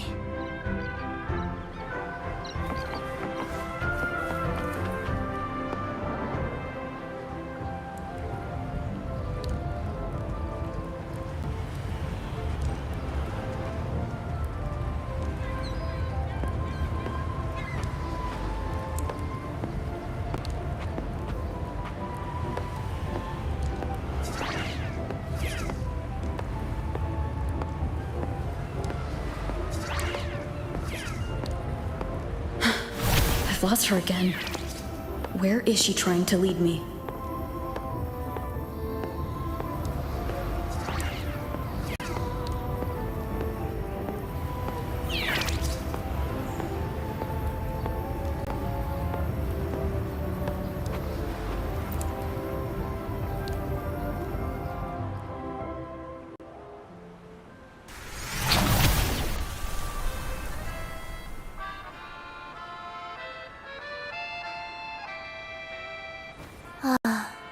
We've arrived.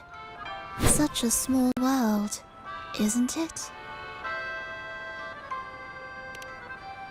Oh, what an honor to be remembered. Let's continue our conversation somewhere lively and grand. A place worthy of the Carnival, not some dreary, dull corner. Decadence, indulgence. That's the Carnival. A vivid daydream and grand illusion for all.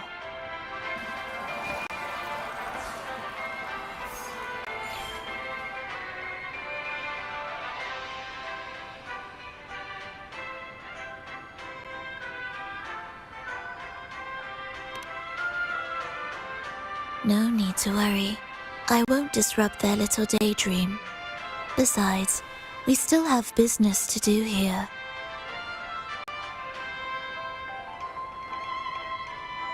Now that you know what makes the Sentinel so unique, you should know we seek the same thing.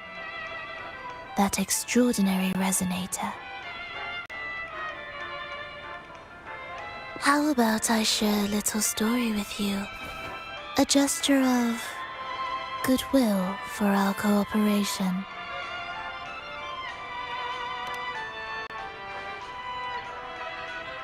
Now, patience is a virtue.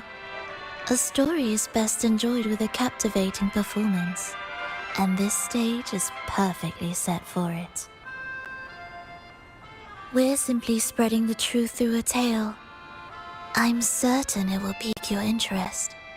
So consider this a heartfelt invitation to you and your companions. Join us. Pour your essence into this endless play. And use your humble strength to defy the raging current of fate.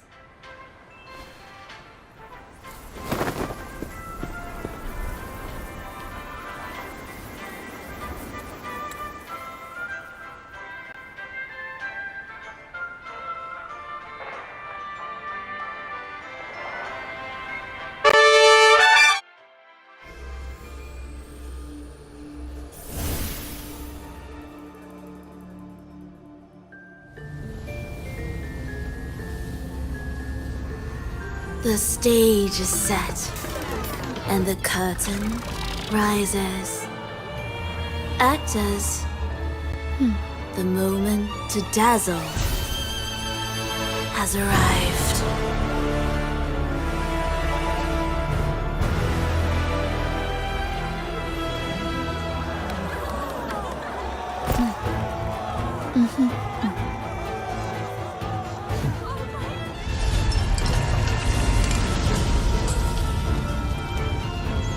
The magic is ready to unfold.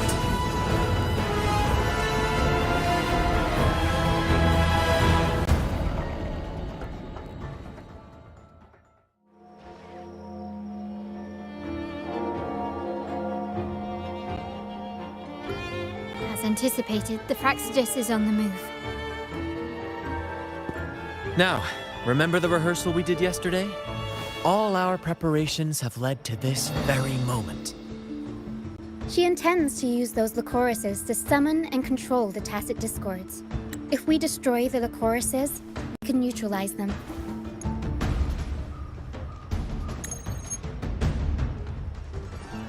Everyone is in position. We'll manage the West Plaza.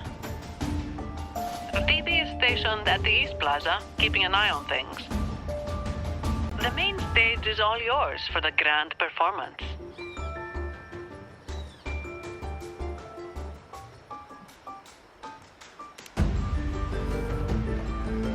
I'll take care of the lighting and create the mood to make the performance stand out.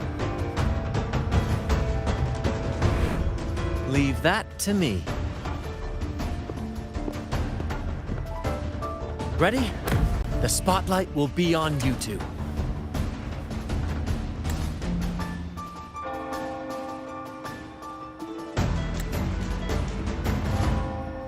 The curtain has been lifted. We can't keep our audience waiting. Then? Ladies and gentlemen, the grandest and most spectacular performance of the Carnival is about to commence. Let us give a warm round of applause as our actors now take the stage.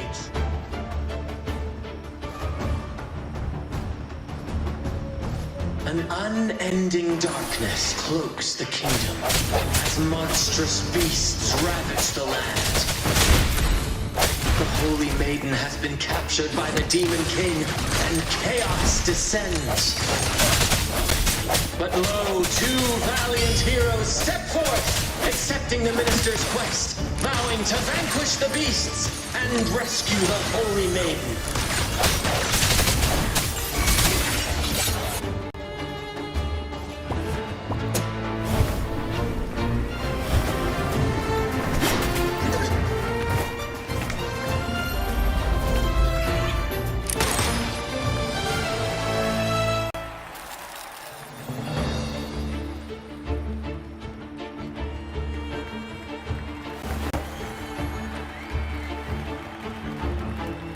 The heroes breach the first barrier, sweeping away the monsters within the city.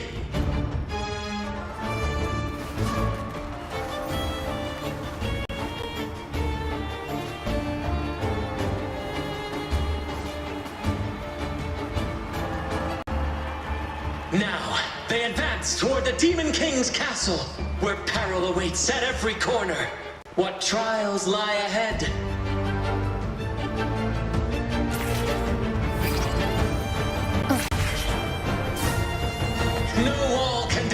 these free spirits. Even the stars seem to cheer on their bravery.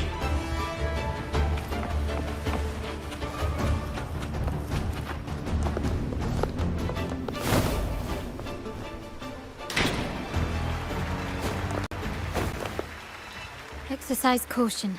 New enemies have appeared.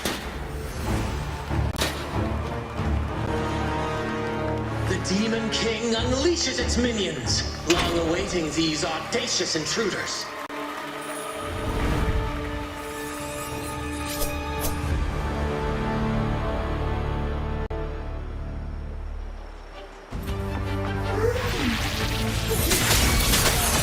Hopefully this helps. My compliments. Take this! Still recognize me? Brilliance lights the way! Quickly and swiftly. Swift and resolute.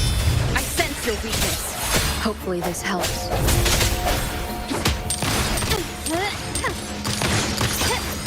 Found your weak spot. Don't confront them head on.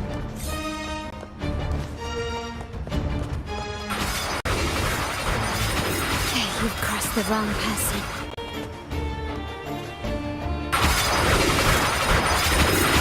Is that it?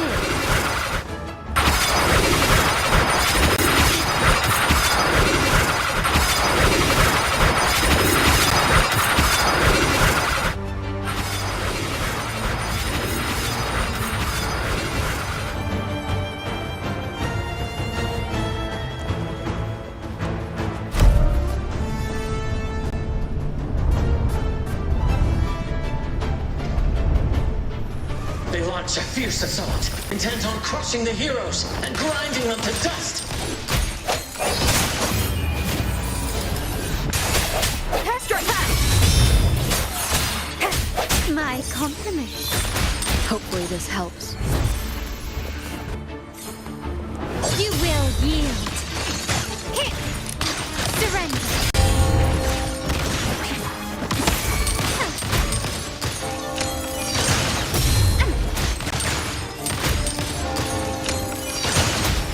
Recognize me?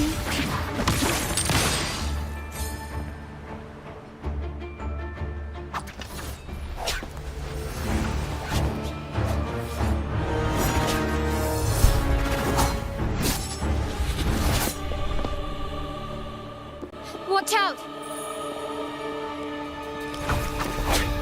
Now! A sudden twist unbalanced the heroes. Then at this crucial moment, a mysterious figure enters the fray. A divinity sent emissary? Or a spirit from the shadows, perhaps?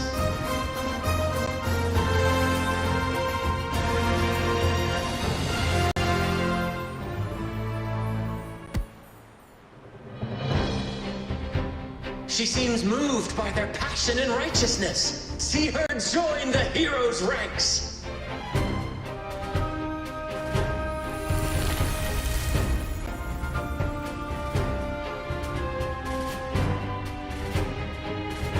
How delightful. I await your shallowed, bated breath.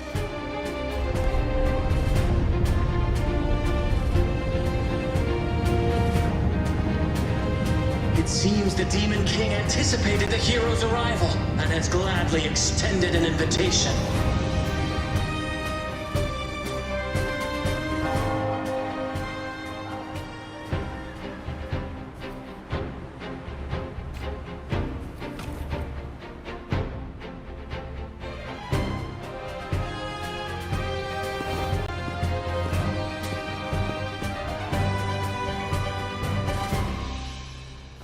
With unyielding determination, the heroes accept the challenge.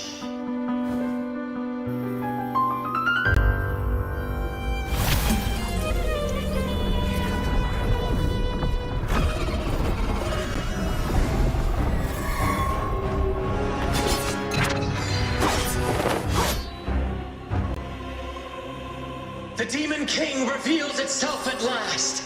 exposing its hideous visage and sharp fangs. The final showdown is nigh! The Demon King summons its foul army, poised for a climactic battle with the heroes. The victor will soon be revealed.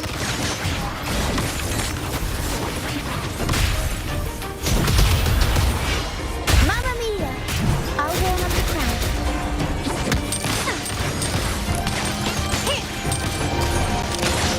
Running won't save you.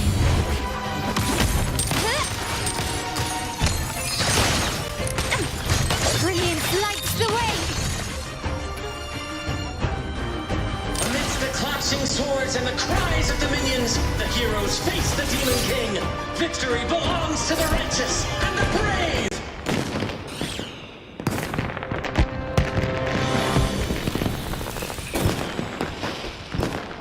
And now, we await the Holy Maiden's return. And so we arrive at the happily ever after, yes? But we do not live in a fairy tale. There is no playwright to script a happy ending for us. What lies behind the curtain is but a cruel jest, a dark satire.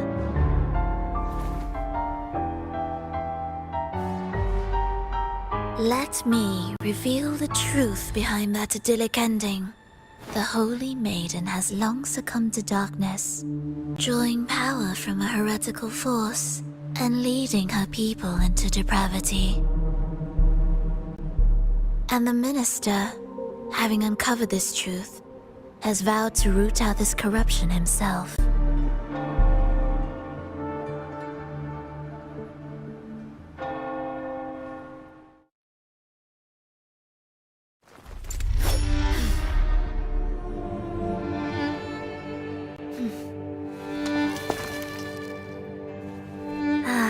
Come now, let us embrace the grand climax of this revelry.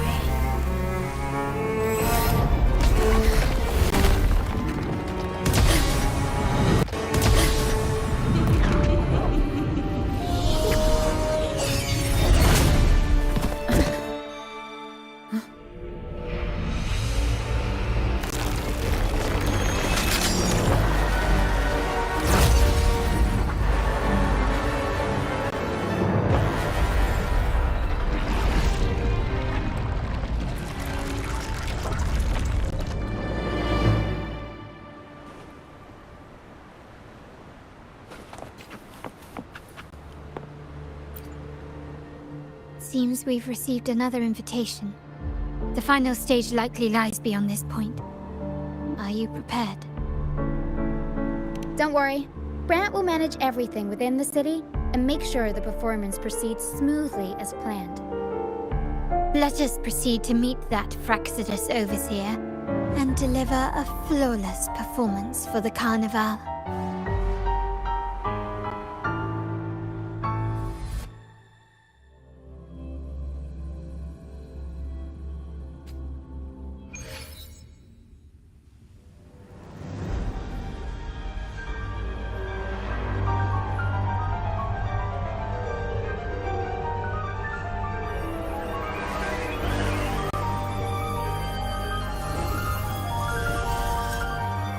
The wildcat has sounded thrice, and the hedgehog four.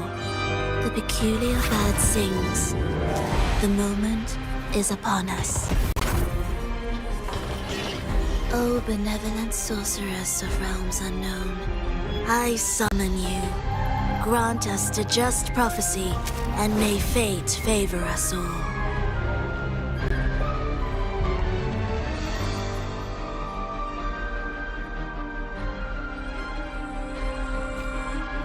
The night veils the world in darkness, while the feast captivates all. Yet you remain clear-eyed amidst this revelry. The honeyed wine has clouded their senses and quenched their flames of avarice. Yet it has stoked your bravery and kindled the fire within your heart. shall unveil the first prophecy and shatter these burdensome stones. Abandon the trifles of sentiment, and you shall ascend the throne. To achieve this, a sacrifice of fresh blood is demanded, a purge of the Holy Maiden and all heretics.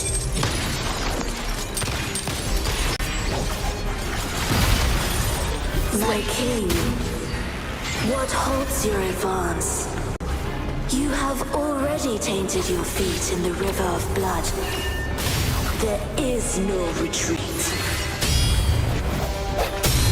The path born of injustice must be fortified with further transgressions.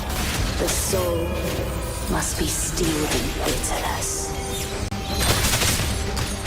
Thus, I unveil my second prophecy to dispel all illusions. No mortal shall inflict upon you even the slightest harm.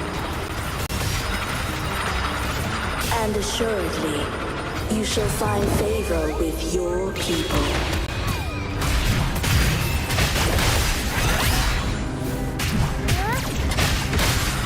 My compliments.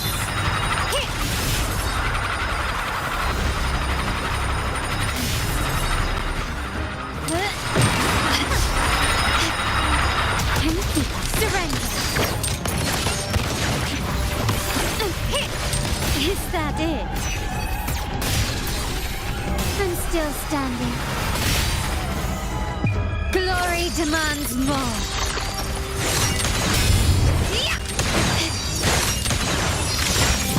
In the name of the Montellis.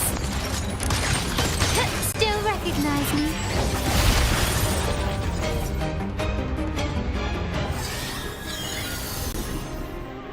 Defy destiny, mock both life and death, and rise beyond good and evil.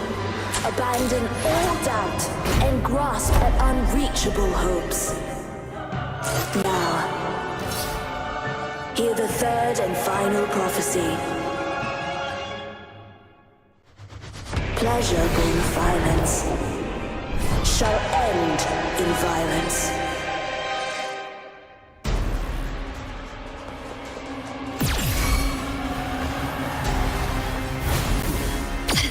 Swift and resolute.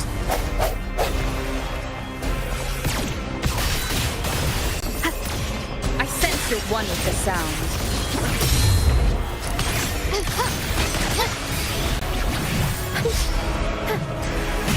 Up we go, Carol. Mamma mia, avanti. Figure out. I'll warm up the crowd. Take this! Still recognize me? The hour is upon us. Sounds come one with the sounds.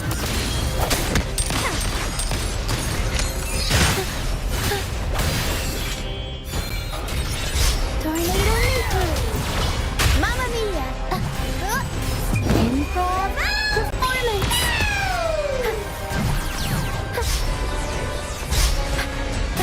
Unexpected plot twist. Tempest show.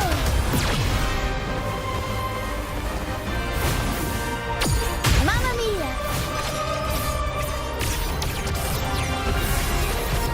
Turn of events. My compliments. The world is mine.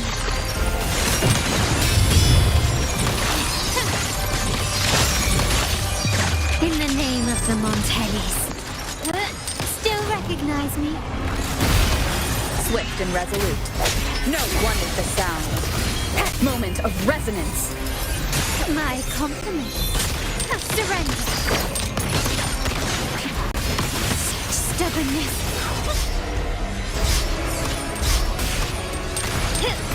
An absurd, impudent display. The stage is set. Victory favors me.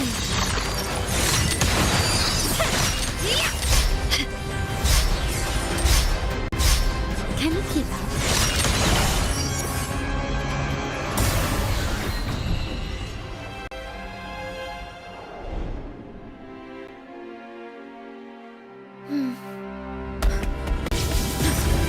What a pity. The prophecy says the king will not take his final bow in this act. Reality beckons. Have you glimpsed the truth in this dream? 2 prophecies fulfilled, but the third? I await to see how you will rewrite it.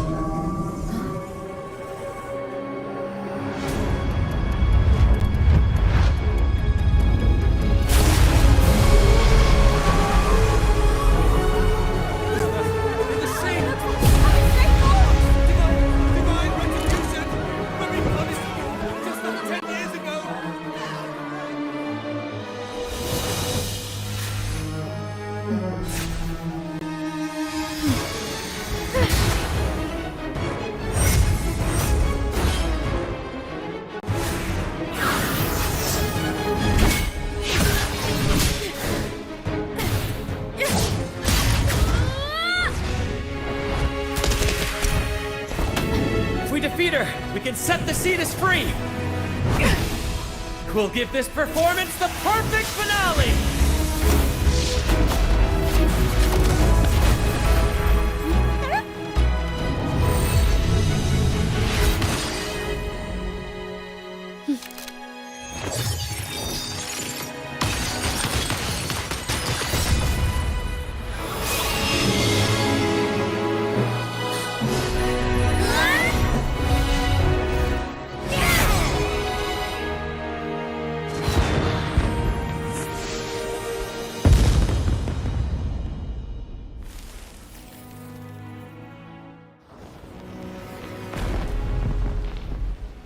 Splendid performance.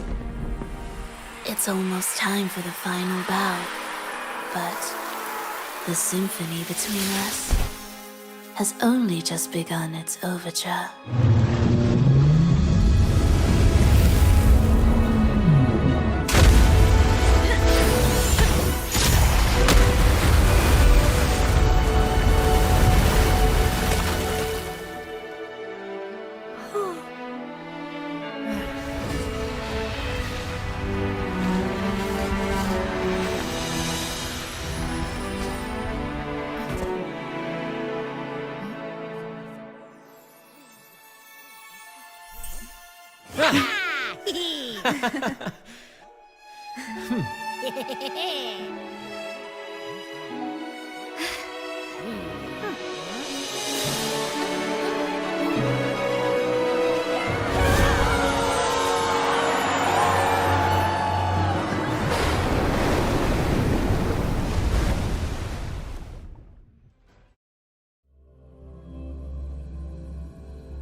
You should take center stage for the final bow.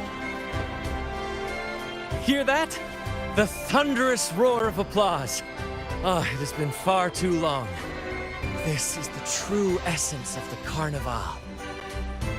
At last, the crisis has been resolved.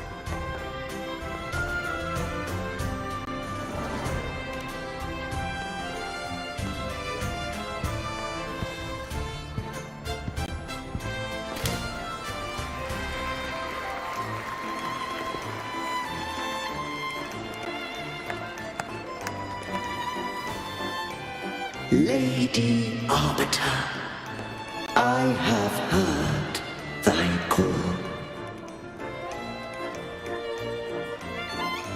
I have awaited thee for what seems like an eternity.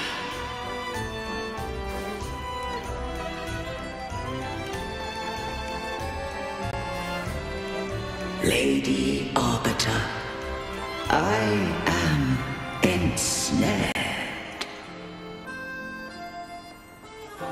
Beyond the clouds and among the stars, thou shalt find an inverted tower suspended in the sky.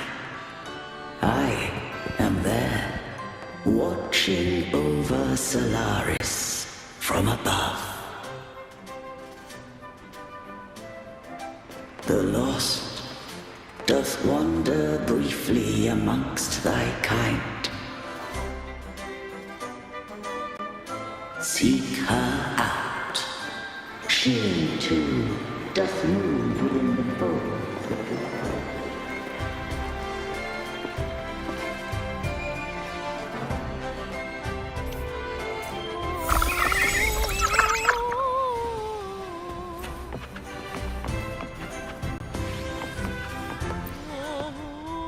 You should take center stage for the final bow.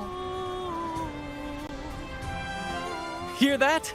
The thunderous roar of applause. Ah, it has been far too long. This is the true essence of the Carnival. At last, the crisis has been resolved.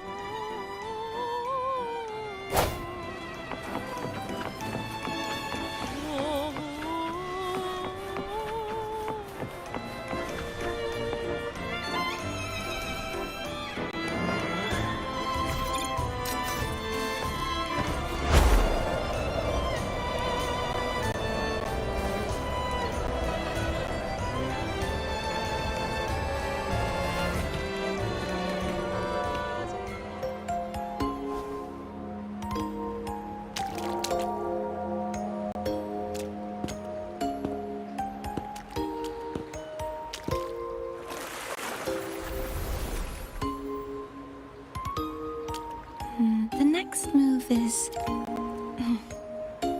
Am I getting this right? It feels a bit off.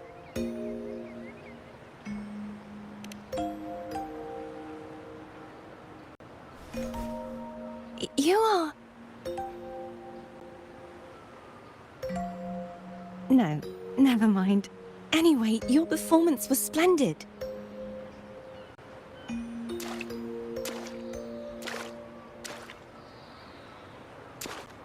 I'm here for the Carnival as well. It's been ages since I've seen something as grand as this. I love hearing the laughter and cheers of a crowd, no matter the occasion. Kind stranger, could you show me those final steps from your curtain call?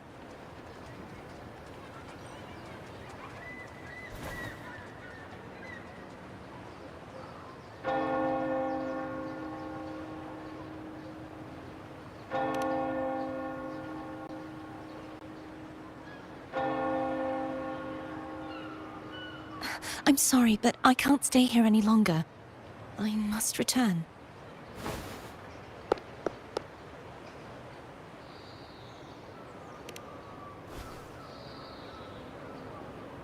My name?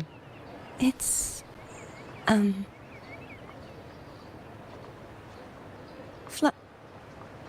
No.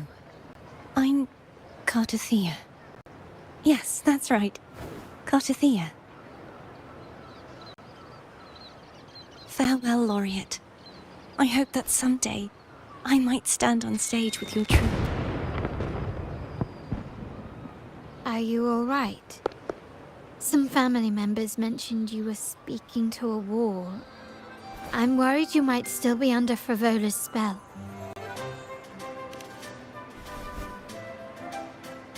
See who? Are you truly all right?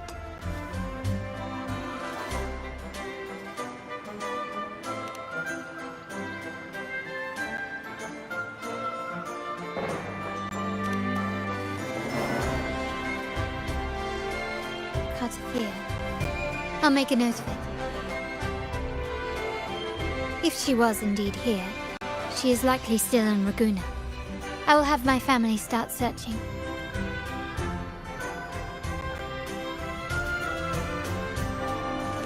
There are still many unresolved questions regarding the Order in the Sentinel. We need time to sort through what we've gathered. Rushing into action now might only alert the Order's spies and disrupt what we've worked so hard to protect. You're right. Cartothea. I will have my family find out more about it. If we find out anything, I'll contact you, and we can discuss our next steps together. Until then, as you suggested, let's keep this carnival going.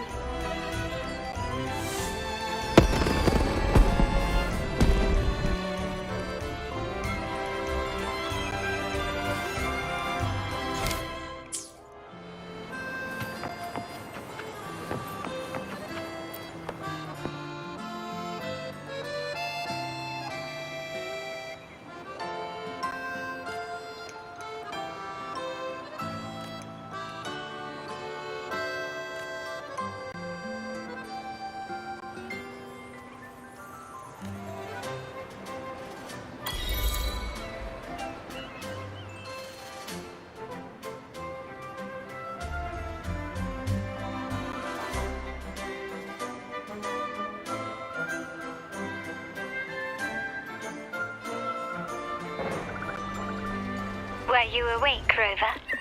I trust you had a restful sleep. We have uncovered some new information about the Sentinel. Please join us at the family's safe house. I've sent the address to your terminal. Brant and Rotia are also here. We are awaiting your arrival.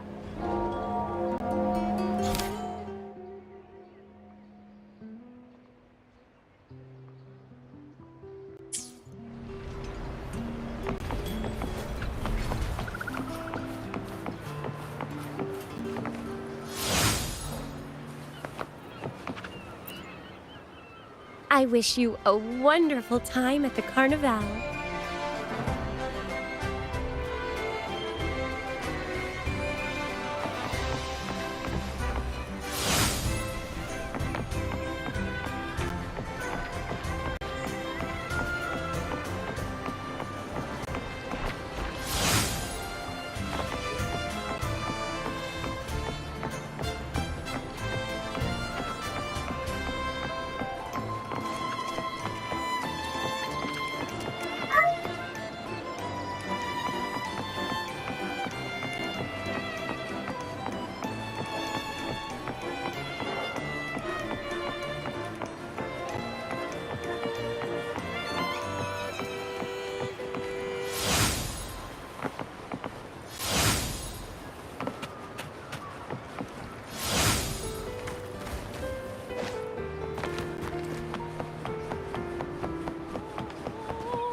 Raise your glasses! Shout it loud, friends!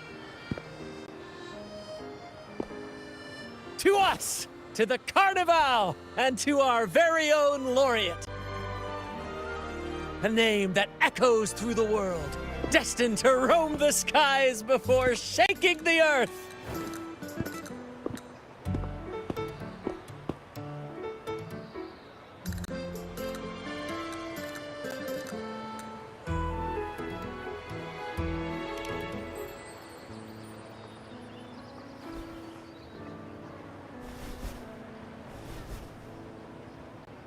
Don't be fooled by how he looks. Brant is already deep in his cups, drunk as a skunk.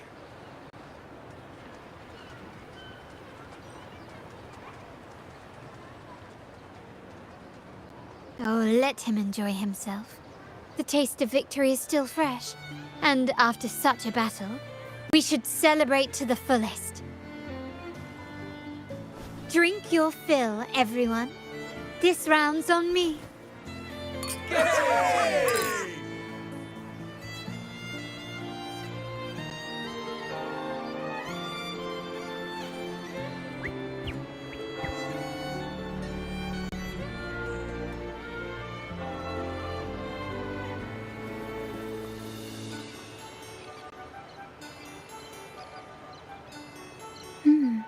I see someone's been eavesdropping.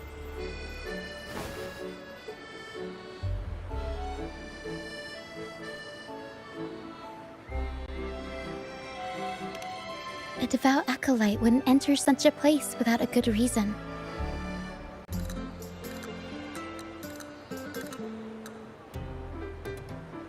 Montelli family is known for its hospitality, but freeloaders will not find us so welcoming.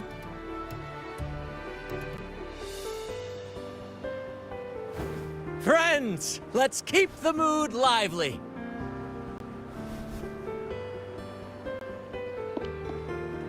Come, let's discuss the information we've gathered so far.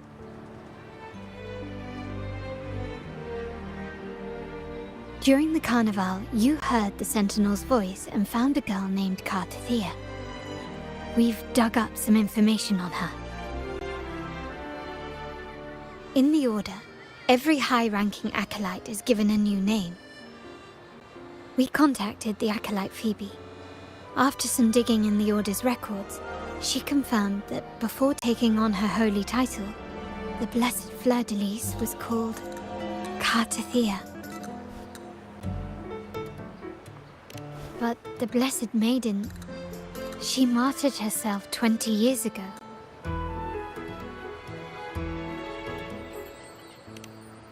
The family will uncover the truth. The only remaining clue is the inverted tower you mentioned hearing about from the Sentinel. But even that feels elusive.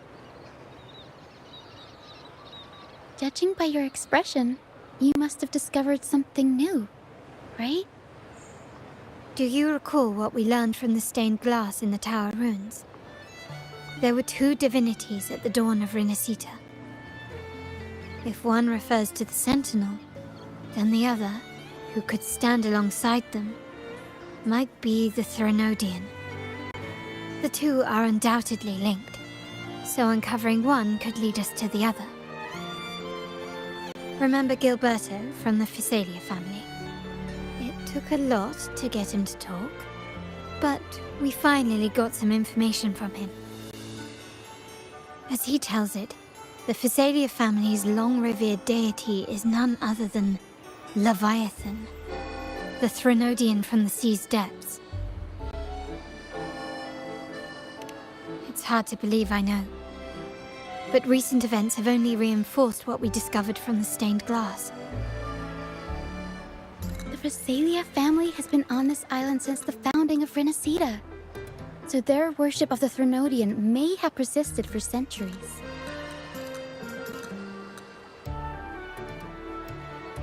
We will attempt to establish contact with the Physalias to build an alliance and gather more intelligence.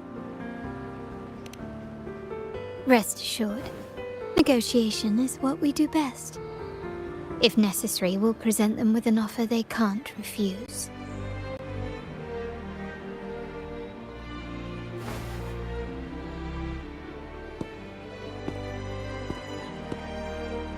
Excuse me for the interruption. Greetings, esteemed guest. The Primus wishes to invite you for a conversation at the Cathedral of Mercury. Would you be so inclined? How curious. Since when has the Primus become so interested in social calls? It could very well be a trap. I'm merely conveying the Primus's invitation. The choice is yours.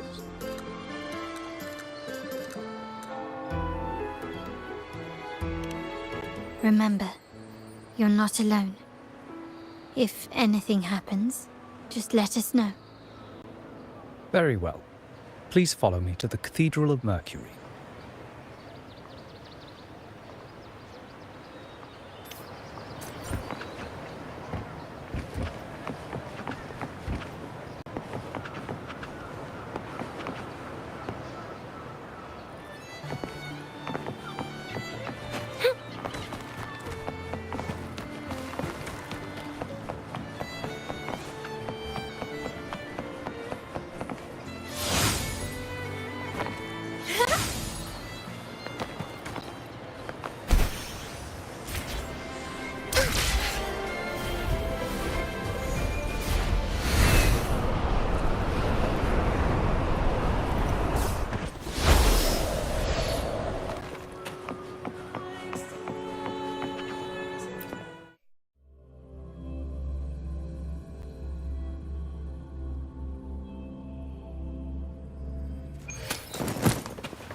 Never before have I seen a day so steeped in both shadow and light. The birds sing, the flowers bloom, yet this world knows neither true joy nor eternity. Come closer, righteous one. There's no need for hesitation. I am Fenrico, the Primus of the Order of the Deep. Your deeds have reached my ears, and I have long wished to meet you. Alas, the burdens of this world delayed our meeting until now. I beg your pardon for the wait. Please accept my respect for you. You and your troop have shown great talent and ambition, breathing new life into Raguna. I ask you to deliver this message to your companions. From this day forth, the troop shall have permanent rights to perform within the city.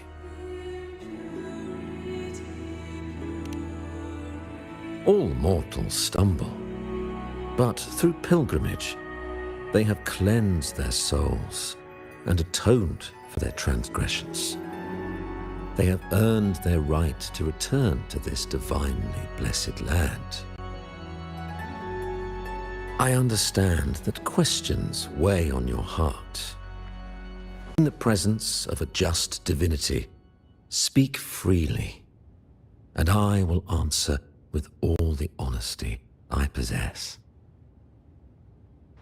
By the great Sentinel Imperator, I swear to you, there shall be no deceit in my words. You have walked a path similar to theirs. Indeed, you have the right to meet them. However, due to the Dark Tide 2 decades ago, the Sentinel's body was gravely wounded and remains in a state of recovery.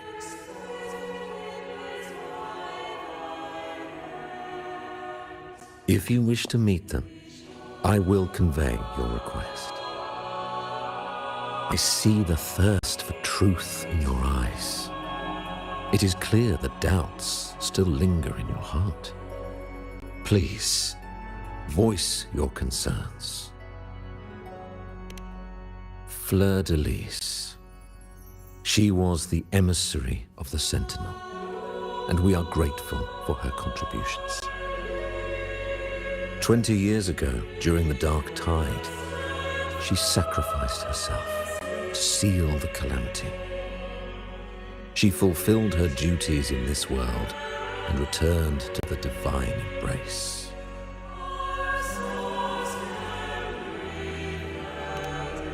Do you know how the Dark Tide came into being? In Rinascita, wars were waged in the name of faith, tearing apart the Sentinel as our faith divided, weakening their divine power. The Dark Tide's true essence is the divine blood shed from the Sentinel's wounds. That tragic past left deep scars, and with their divine power drained, they could not prevent the Dark Tide's surge 20 years ago. The Blessed Maiden chose to martyr herself. She once again resonated with the Sentinel and, through her sacrifice, restored some of their divine power, bringing an end to the Dark Tide. Yet, the Sentinel remains in a state of healing and still requires a mortal representative. Following the Blessed Maiden's departure, I was granted new authority to cleanse the aftermath of the Dark Tide. I received the divinity's blessing and became the new Enlightened One. By their will, I fulfill the tasks left unfinished in this world.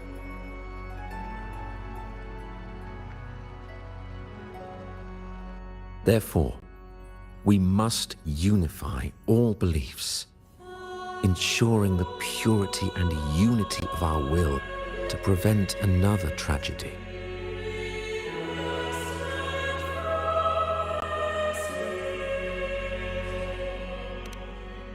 He said she once again resonated with the Sentinel. Was that really a second resonance awakening?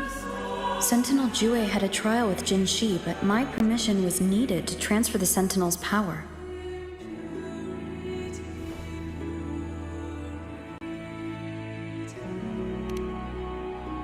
I swear, my words are without deceit. I see in your eyes that you have walked further on the path of justice than I anticipated.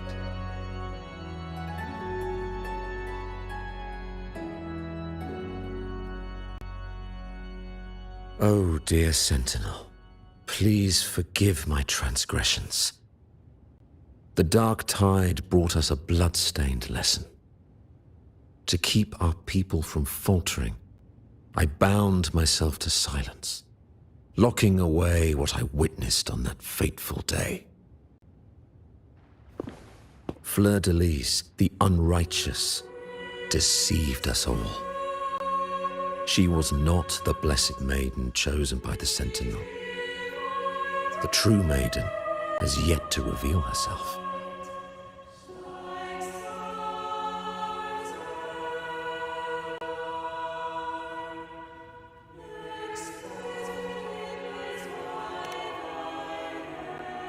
You must know that a being capable of rivaling our divinity exists in this world. Humanity's eternal adversary, the evil of all civilizations, the Threnodian. As the Sentinel has their resonator, so does the Threnodian.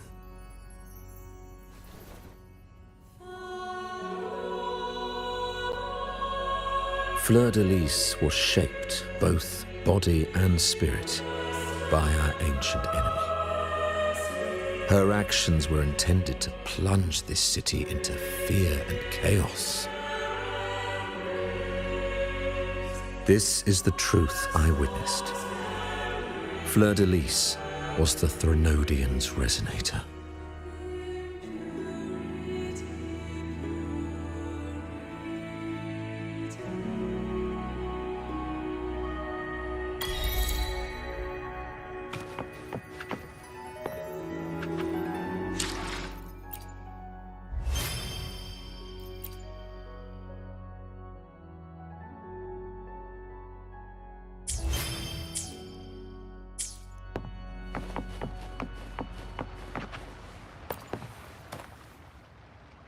In the presence of the just divinity, feel free to express your doubts. I shall speak without reservation. I swear by the great Sentinel Imperator, there will be no deceit in my words. We must create a land that aligns with the Sentinel's vision. We must purge this land of individuals who stray from the righteous path to ensure that our collective will remains unified and pure. However, we honor the deeds of Napoli II, the founding Primus, and offer those who have strayed a chance for atonement. The pilgrim's sail follows Napoli's path. He too once endured this arduous journey, yet emerged victorious, earning an audience with the Sentinel. The trials are not mere sufferings, but steps toward redemption. The penitent who confront the trials with sincerity will be allowed to return to the divine's embrace.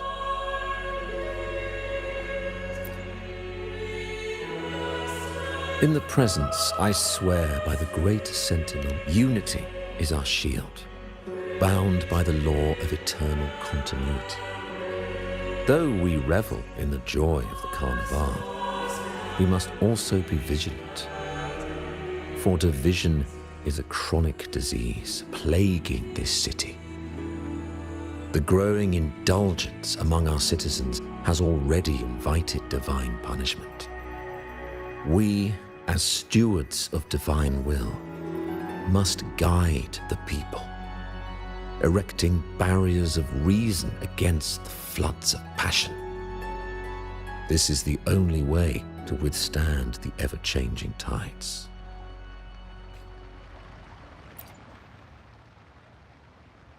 In the present, I swear by the great Sentinel, we uphold the Sentinel's principles of justice. The gates to our divine land remain open to all who seek it. This is a city of inclusiveness, welcoming all visitors, including those who try to overstep their bounds. These charlatans misled our people with lies and flattery, diverting them from the divine will. But your timely intervention corrected their course, sparing them from a ruinous fate. Once again, I offer my sincerest gratitude.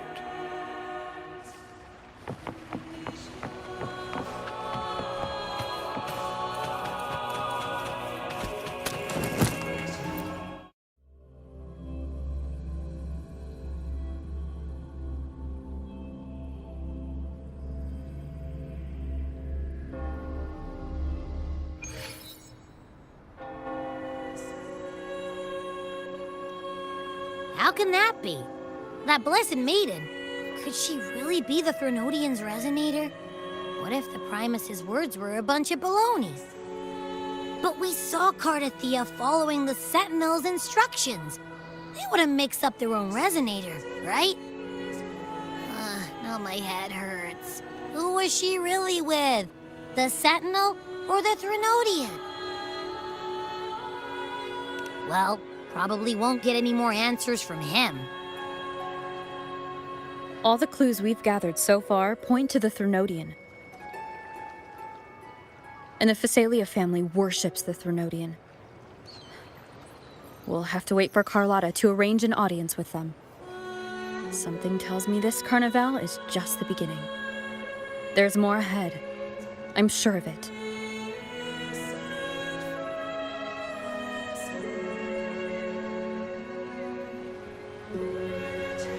Frolova, you do have a knack for indulging in pointless little chores. Why, there's no rule against an actor making good use of the intermission. Besides, I haven't disrupted your arrangement, have I? The one from a faraway land who discerns the truth dares to raise their sword against the divine. In response, the slumbering gods break free from their shackles, revealing their true forms. The possibility of the second resonance awakening is now a certainty, so we just need to see if that special resonator truly exists. Was the Blessed Maiden a resonator for the Sentinel or the Threnodian? Or both? If so, a resonator capable of wielding both powers. I am eager to see how this story ends. Cristoforo, if you don't want to spoil the next act, I might have to give your carefully crafted plot a little nudge. Speaking of which, that rover shines brighter than anyone else in your play. Do you find her interesting as well? Frolova, it seems we walk different paths. I don't share your fondness for that sort of puppet theater.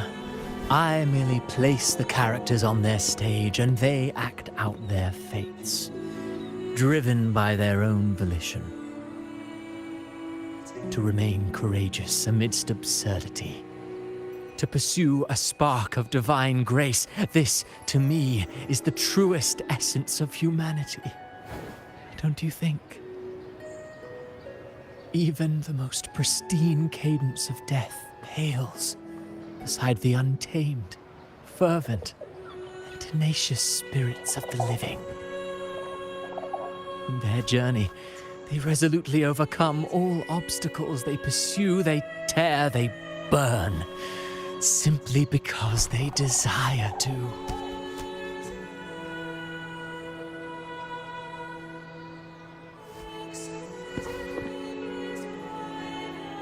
I think you should leave your secluded mansion. Take a walk and listen to the voices scattered across the world. Perhaps. From Huanglong to Rinascita, she has indeed added a few unexpectedly beautiful notes to my symphony. I am certain that, even without any direction, she will walk the path that destiny has laid before her. All things ascend toward a singular point of convergence, and what awaits at the end is immortality. Before the tides of fate, we are all but humble servants.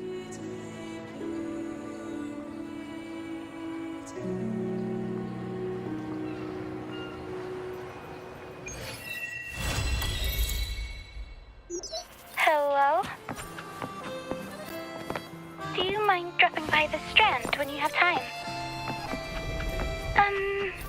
Brent and Bartolino are away, and they put me in charge of the welcoming proceedings. I'm feeling a bit nervous about it. Part of me just wants to crawl into my box. Pero is all stressed out because of me. Pero. I tend to fumble with words when talking to people. I'm worried I won't do a good job accommodating everyone. If the laureate herself were here, I wouldn't be so nervous. It would make things easier. So, as our new laureate, we need your help.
Let me be there for everyone as we head toward our shared future, leaving the past behind.